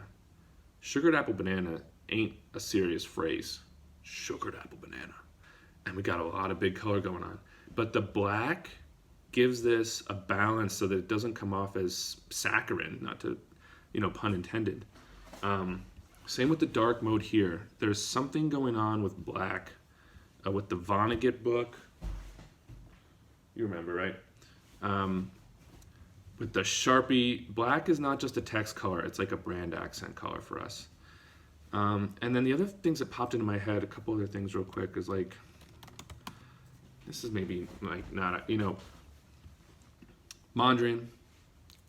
I guess you kind of have to say it because of, you know, we're doing primary colors.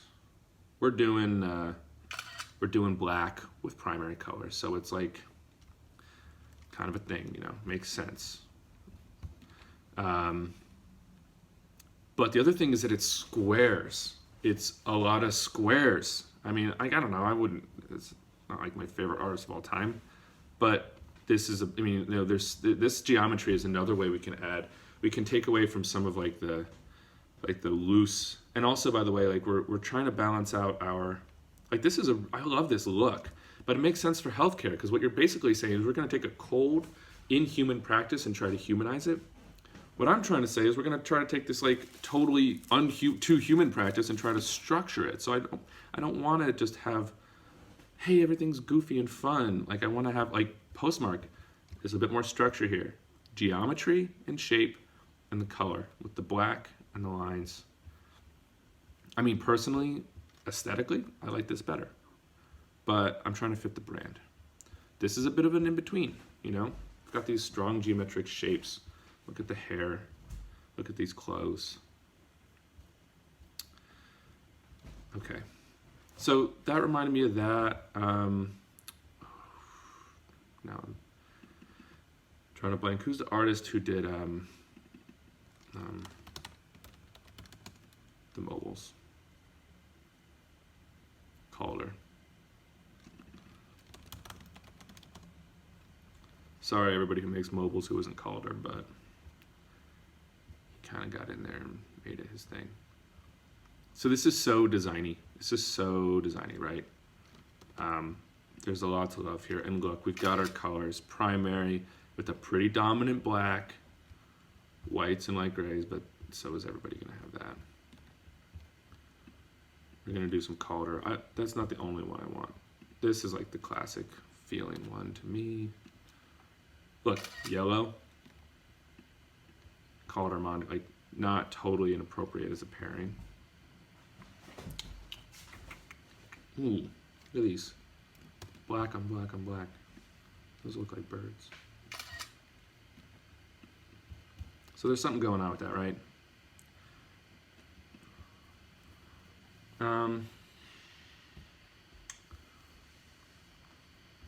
Hey, look, leaves. Leaf. The leaf world is everywhere right now. This I almost like just for the colors going on.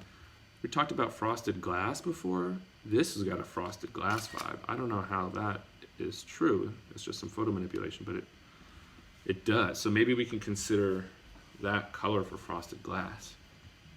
All right, we're done with this. The last thing that it reminded me of, speaking of, ooh, okay, I gotta get this just because it's circles, and I think we've missed a piece to this. Oh, you know what? This is so cool. Dot voting. It's kind of like a thing that people do where they put dots on things. This is actually a pretty important piece that we're missing. And look, these circles, everybody who does these stickers, it's all circles. Voting on things you like. This is just like every time you get one of these moments together, you do the dot voting. So guess what we're getting as our like geometric vibes. Remember how we started with a square here? Circle. Big deal. It's a big deal here. Square and a circle for us. Mondrian and Calder. Wow, that kind of is a nice little vibe. I don't know, I feel like those aren't like the... Ooh, this picture is reminiscent. It's got the frosted glass. It's got the colors. You know what else I like? Look at this. Red on salmon. Purple on salmon. Grassy green on lime. That's the hue shifting we were talking about. I'm probably spending too much time on this right now, but it's just too good. These themes keep coming back. So I just feel like I'm confident in a visual brand that's coming together here. That feels exciting. The last thing, I think I saw a video a long time ago of bouncy balls down San Francisco Street. Yeah, it was like a music video from like a long time ago. It's like a Sony commercial. Guys, it's kind of cool though, because look, you just get a ton of color. Man, how do they even do this? This is nuts.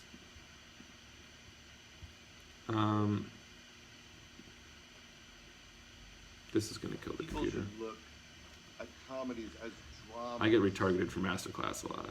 When they're right.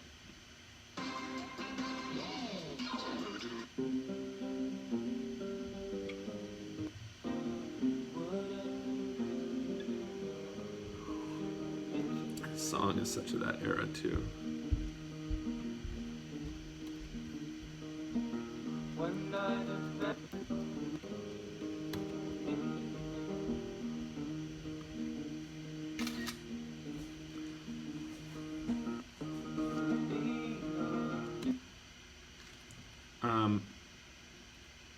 Bright geometric color, bouncing movement, motion. Yes. Yeah. Look, it's geometric, but it's organic, and it's super bright. But it's not super, it is a bit childlike, I guess. Look at how many there are. That's cool. That's just the vibe I'm getting from this is just like, this is not about having an idea. What about like a tide of way too many good ideas that you could organize and sort? Oh, that's cool. What does that remind me of? Can I get a better? No. Oh well.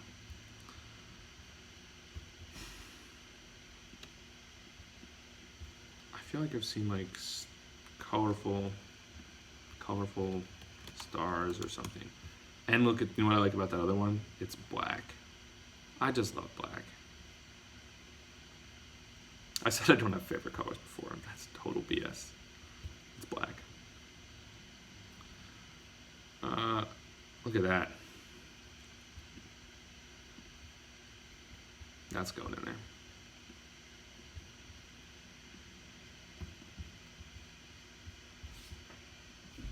Geometric, primary colors, designery, but organic and a little different. I don't know if I've seen this. I don't know how we're gonna make this is the extreme end of what we might do, but that's kind of cool. All right, okay, so diversion over. We want to get a little closer. I gotta stop. Let's get to typefaces. We were talking about Helvetica.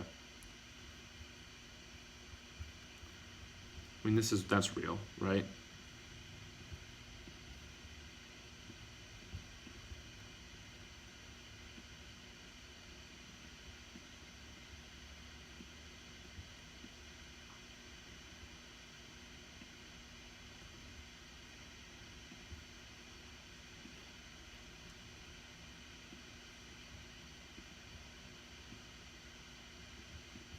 Let's talk about what else we could use. Avenir, we talked about that already. This is just, I mean, I don't necessarily want to love it all the time because I forget about it. But every time you use it, you're just like, oh, that looks great. And this reminds me, okay, so this is back to our colors and squares. If you want to get designery, you're gonna probably want to go geometric. Geometric, you know, there's typefaces that are humanist, that are kind of, even though they look kind of like, they might sort of look, should use a humanist typeface for your humanist logo. So they you know, they look clean and modern, but like there's a lot more contrast. These shapes, you know, are written, these S's, for example, they're written sort of like you would write them with your hand, and so they feel nice, they feel comfortable, they feel at home, they're good. There's just a lot to love. Like, okay, so Gil Sans, but now compare this to geometric. These typefaces are based off of circles and squares. You can't do a perfect circle. Now they don't have the name, they're not as friendly. They don't feel like you're coming home to a nice humanist typeface where it's, you know, cup of tea and all that. It's kind of computer. It's machined, it's industrial, it's modern, like oppressively modern sometimes. But for us, look at that. See that background there? Guess what that looks like? This is geometric. We're in a geometric land of geometries, lines, angles. I think we need to try some geometric typefaces. Let's see. Sans.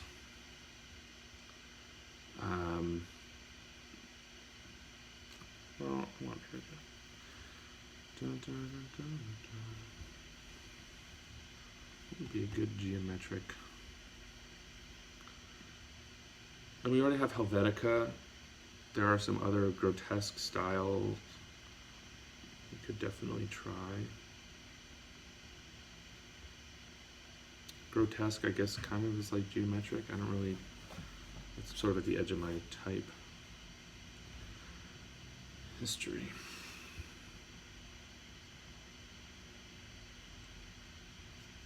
Kind of want at least a medium width. I want something that has at least a heavy weight. I want low contrast. I don't know about my X height yet. Acumen. I think I have that synced already, so let's try it with Acumen.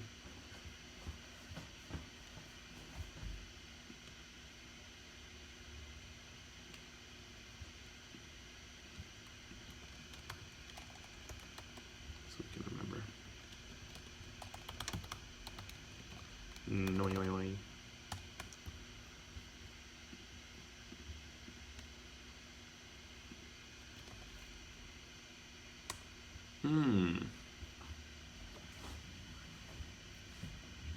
See, if we're building this for designers, one issue with Helvetica is that it's so recognizable as Helvetica if you're a designer and you've been staring at it your whole life, that like, it's almost distracting. It's like, oh, Helvetica. You know, didn't you want to spend a little time on your brand? Whereas if you go with something like this, Acumen, we got a geometric vibe. It's good. It even has a little bit more friendly. It's not like that friendly. Avenir is so cute. It's not distinctive to me. I wish I had a bit of a wider, I'm looking for maybe even a wider width, but it's not recognizable as Helvetica, because it's not. Paralucent. See, this is kind of funky. There's some personality here. Nimbus Sans, Let's check that out.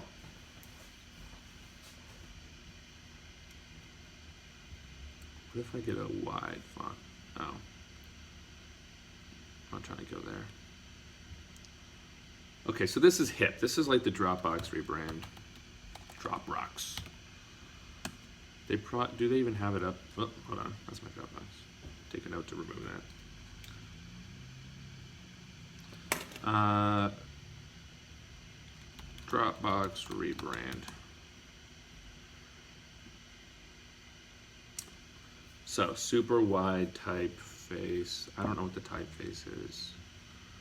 This stuff. You know, we got a Saul Bass 60s Pink Panther intro. Where were we? Is that where I want to be for this? The light weights don't, they seem so full of character, but down here, I kind of like it.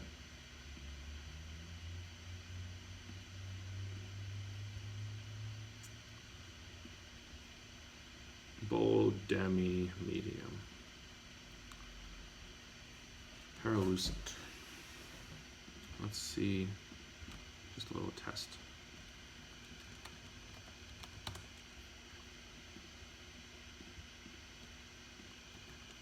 Now this might be a good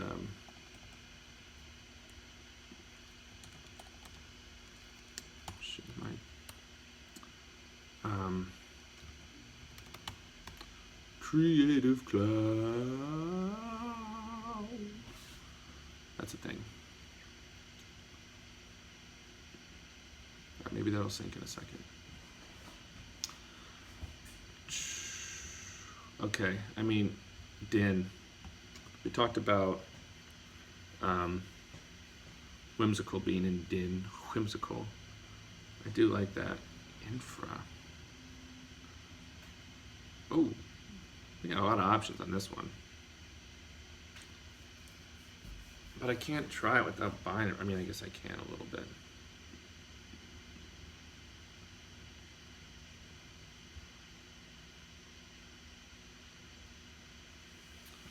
This is good, but it's for shoes. Active grotesque. I think I've got an active. If I'm going to use an active,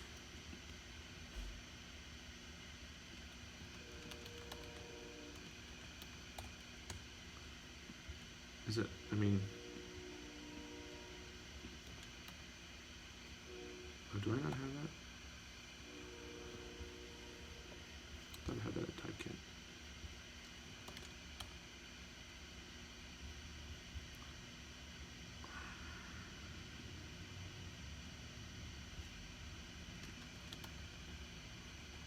Oh, is it act? That's why.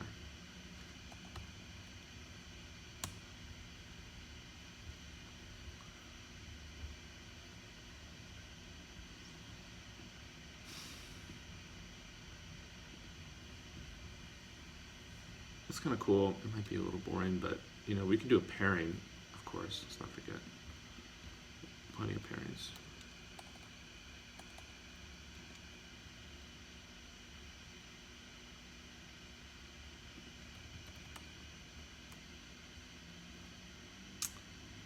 What's up with Creative Cloud?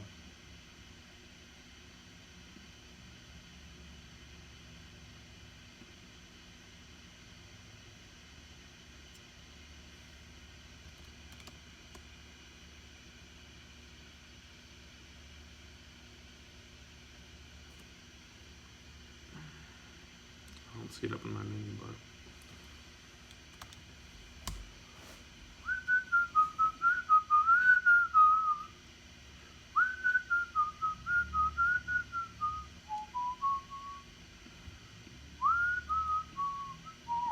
Yeah. It's nice getting the different weights going on. It's like a really kind of important part of this.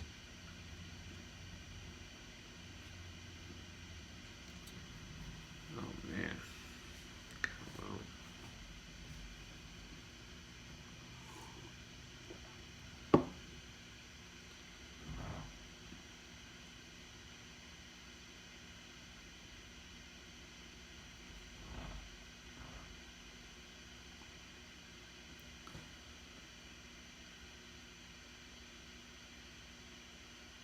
Let's try a din.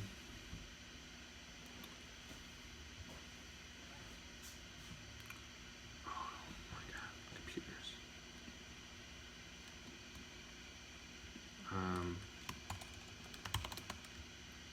You gotta try din. Din is just another one of those so classic.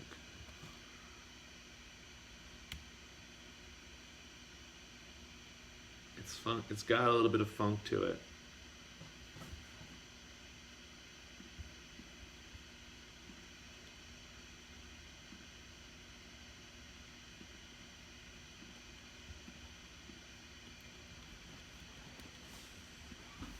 We'll keep it.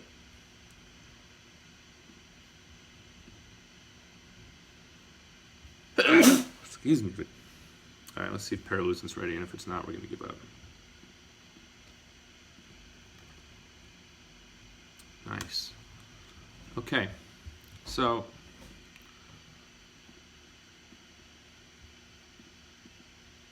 that's kind of cool. This just gets so hip. This is like kind of nice.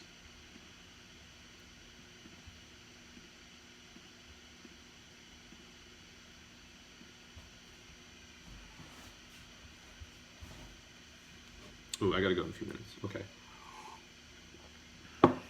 Some typeface options. What else do I, is there any other kind of family or world I want to try with type?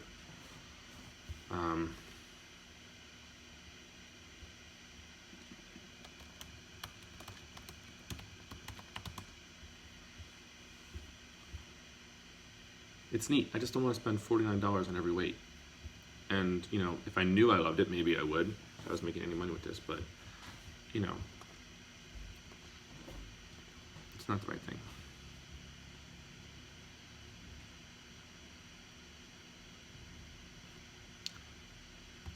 Oh, they have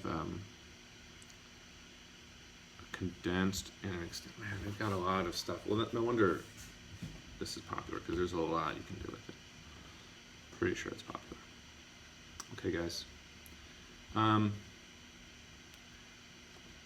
You know, I was thinking that what I might do is just take a first stab at putting together, like, maybe I will do it like a little bit. Just like, okay, given all this, what would a shuffleboard homepage look like?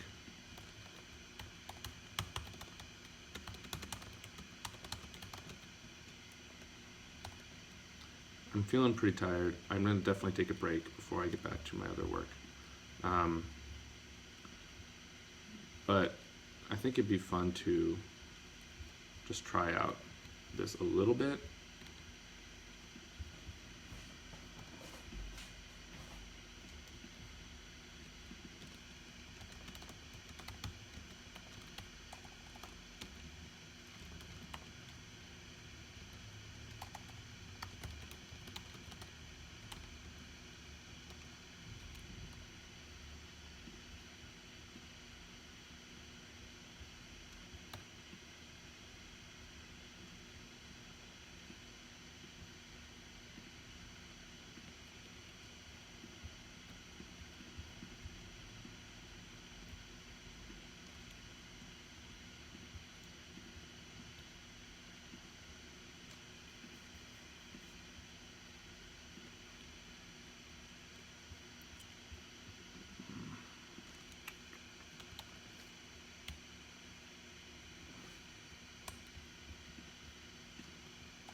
Whoa.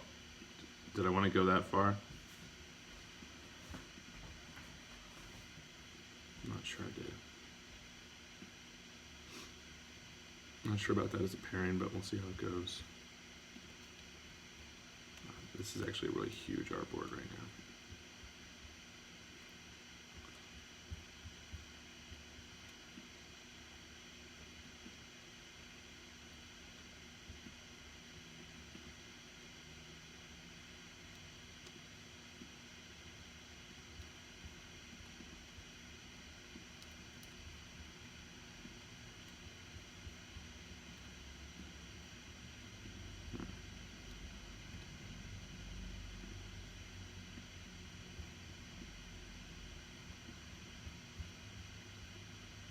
And let's do like,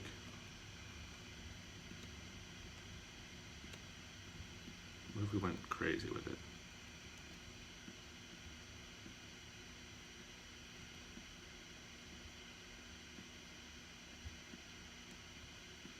This is gonna be too crazy, I just know. So what I wanna do with this is make it like a video thing.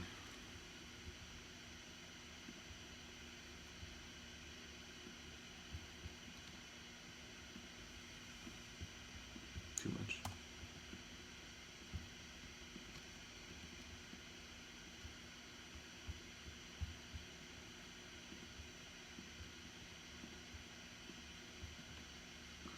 Whoa, guys, that did get out of hand really quick. Let's tone it down.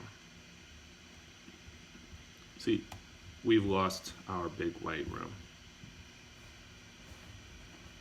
So we're just looking for little accents. We're looking for some bouncy balls, we're looking for some post-its, looking for some blue, glass. Okay, so let's do blue glass up here.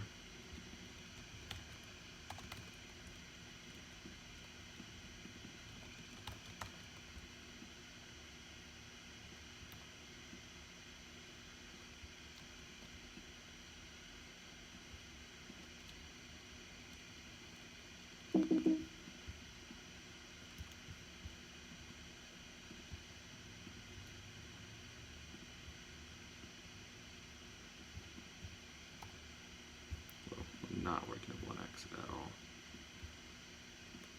94, this is ridiculous. That's fine.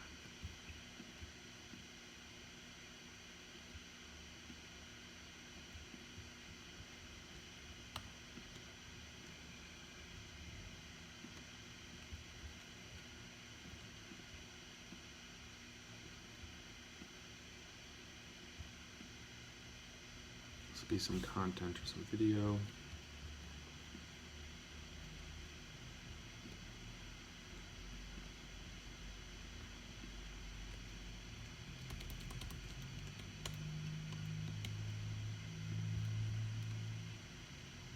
Black and lead. No, Halloween.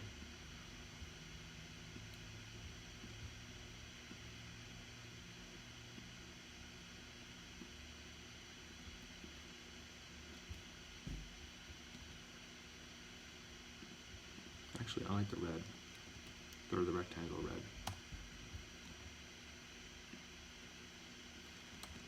Do you want to get funky geometric with it? Add some funk around. What if we did a one of these?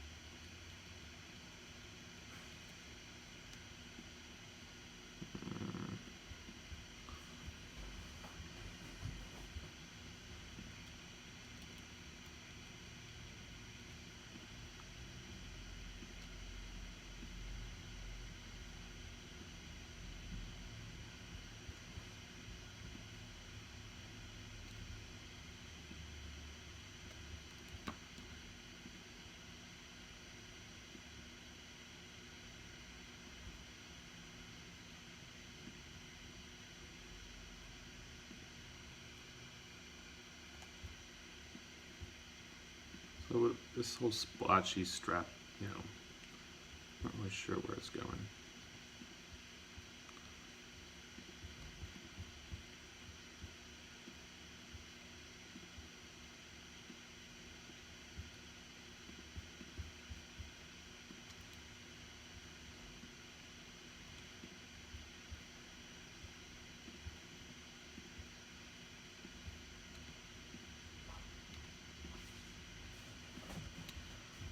So we got a little universe of primary colors here, stuff going on, there's something happening.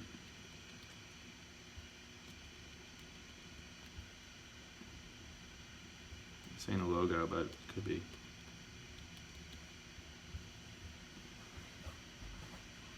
So we got a mix of warm and cool. We got, I don't know about, can it go lighter? No, it's weird. We don't need that thing. Chuck E. Cheese? I don't think so. This is so reminiscent of Post-it. I mean, we gotta move away from that. I think that literally might be like the Post-it. What's the Post-it logo?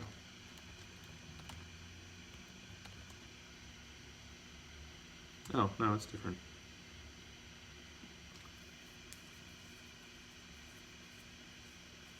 A little bit. We got 3.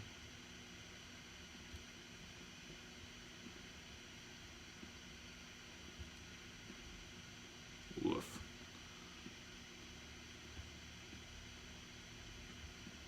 There's something with that. Worry about it later. Yeah, it's not working. That's okay.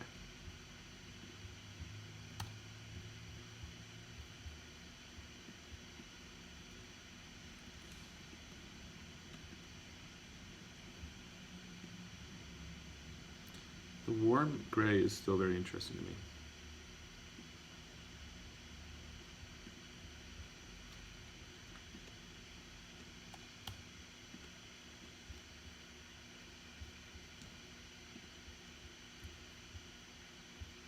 That looks like a full fob. We don't need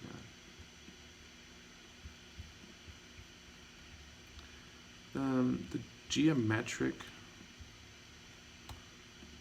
I think the circles are too weird without other geometries.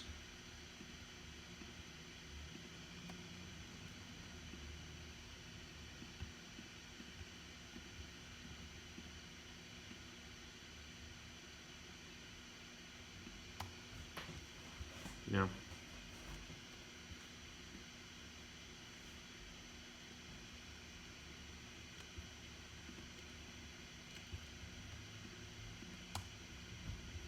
So this is a thing. This could be a thing.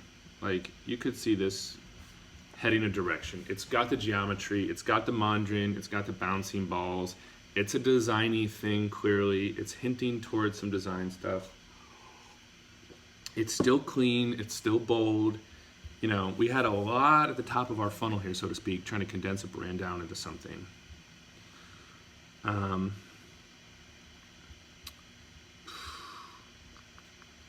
We didn't go lime yet. We need to go lime just to say, don't worry. This isn't gonna be too kid gloves. You know, never thought I'd use that color. I thought I'd get away with it. It definitely evokes design studio stuff, I think. It's definitely clean-ish. Well, I mean, there's kind of crap all over here, but if you ignored all the crap I scattered around it, it's clean.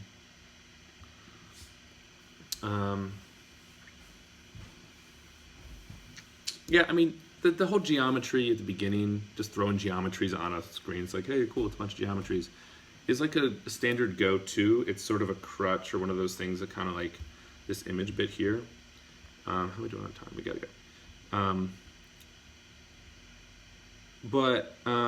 So I wouldn't be surprised if we move away from it, maybe with some illustrations. Oh, do you know what we should do real quick? Let's pull up that humans thing.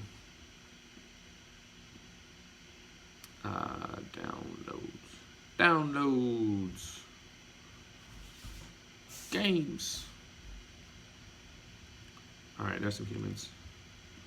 What if we put them, like, what if we just made it a leafy thing to start? Would it be so bad?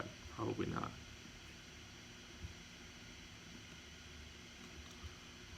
All right, here's a version.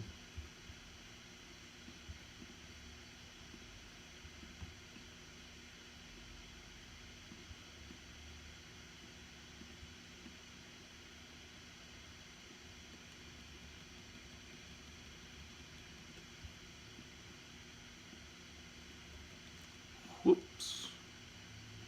try without that because we got other stuff going on now.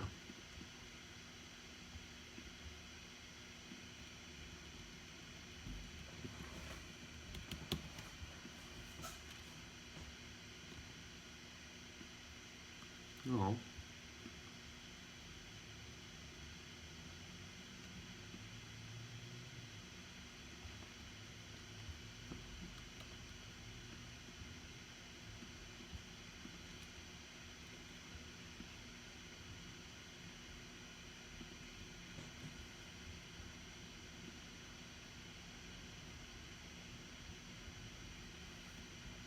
What if, call me crazy, but what if like these shapes like were the stuff that they were thinking about?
There's something going on.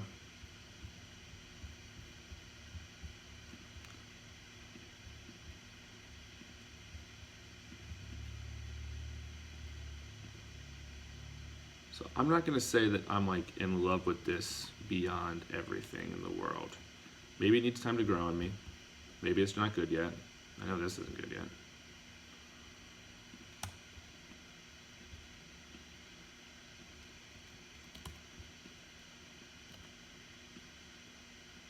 Maybe we can just have that. That's fancy. But there's something to it. There's something to it. I could see it working well. There's something about it I could see working well. I'm just gonna have her cover up that extra time. You know, if we launch with this page, it won't be the end of the world. And you know, stay tuned. We just might.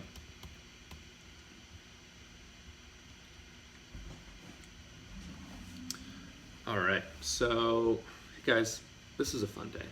We did a big old mood board with some big old mocks. There's so much good stuff in here that is like in my brain that is like stuck in there now that I feel like I'm excited about. I mean, when I came to it, I thought like, okay, I know we're gonna have to do a mood board at some point. We have to put this together. I kind of already thought yellow.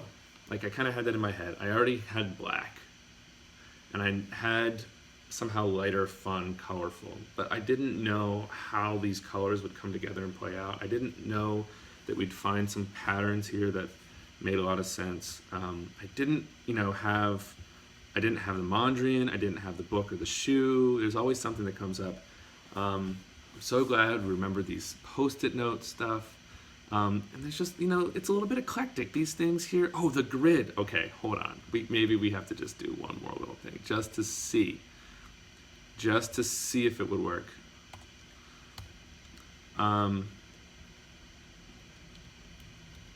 But there's just so much, I don't know, I get obviously a lot of joy out of this stage.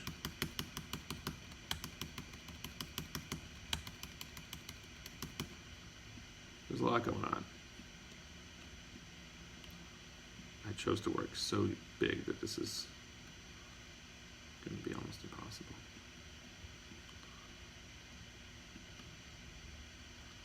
Probably a better way to do a grid.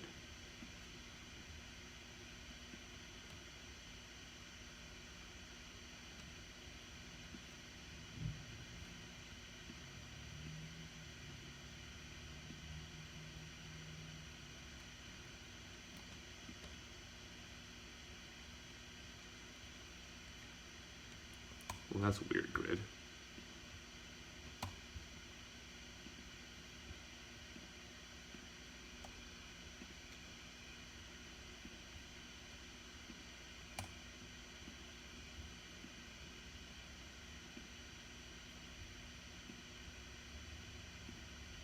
Oh, shit. I thought I was so close. I was like on a roll.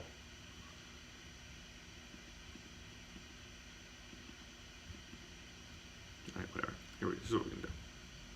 Bam. Done.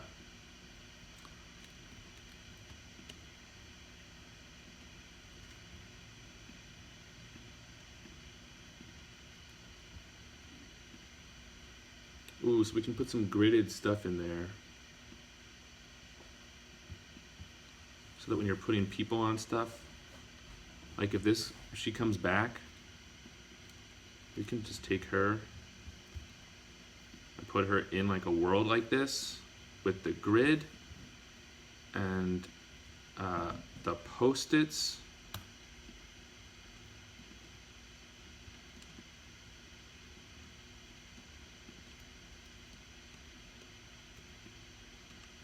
Oops.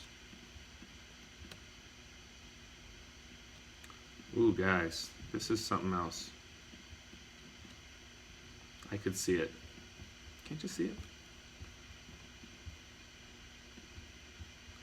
I mean, it helps that we have her like ready to go. The illustrations here are pretty awesome. Salmon.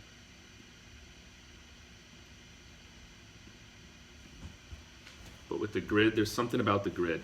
This makes it a shuffleboard all of a sudden. And what if we did a black? I know I said I was going to stop.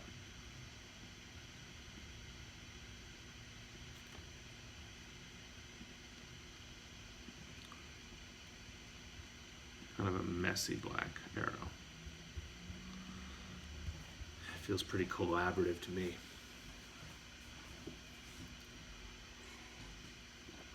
All right, Pablo Stanley, with these humans, I think I'm gonna make a leaf person. I'm gonna make a website with leaf people. It's too good. I can't not.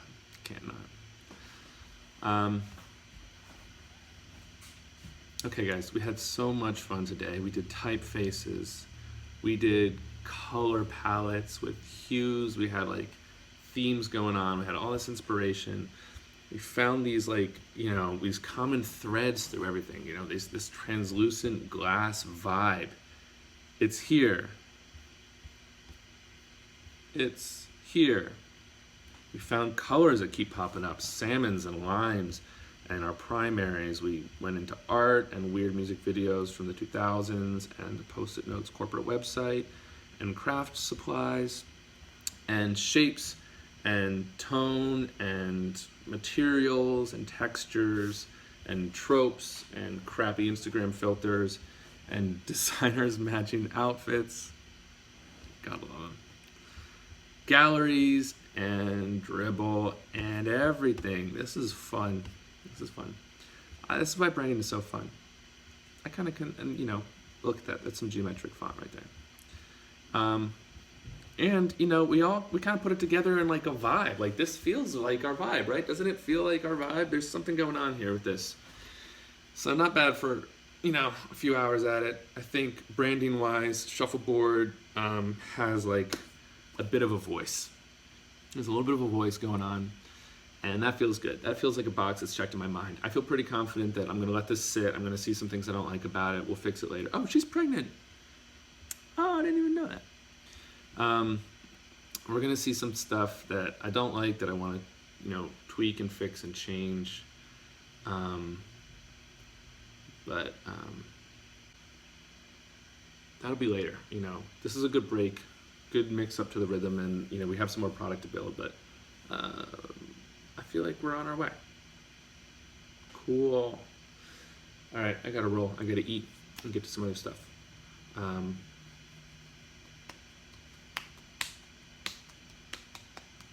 All right, see you guys later.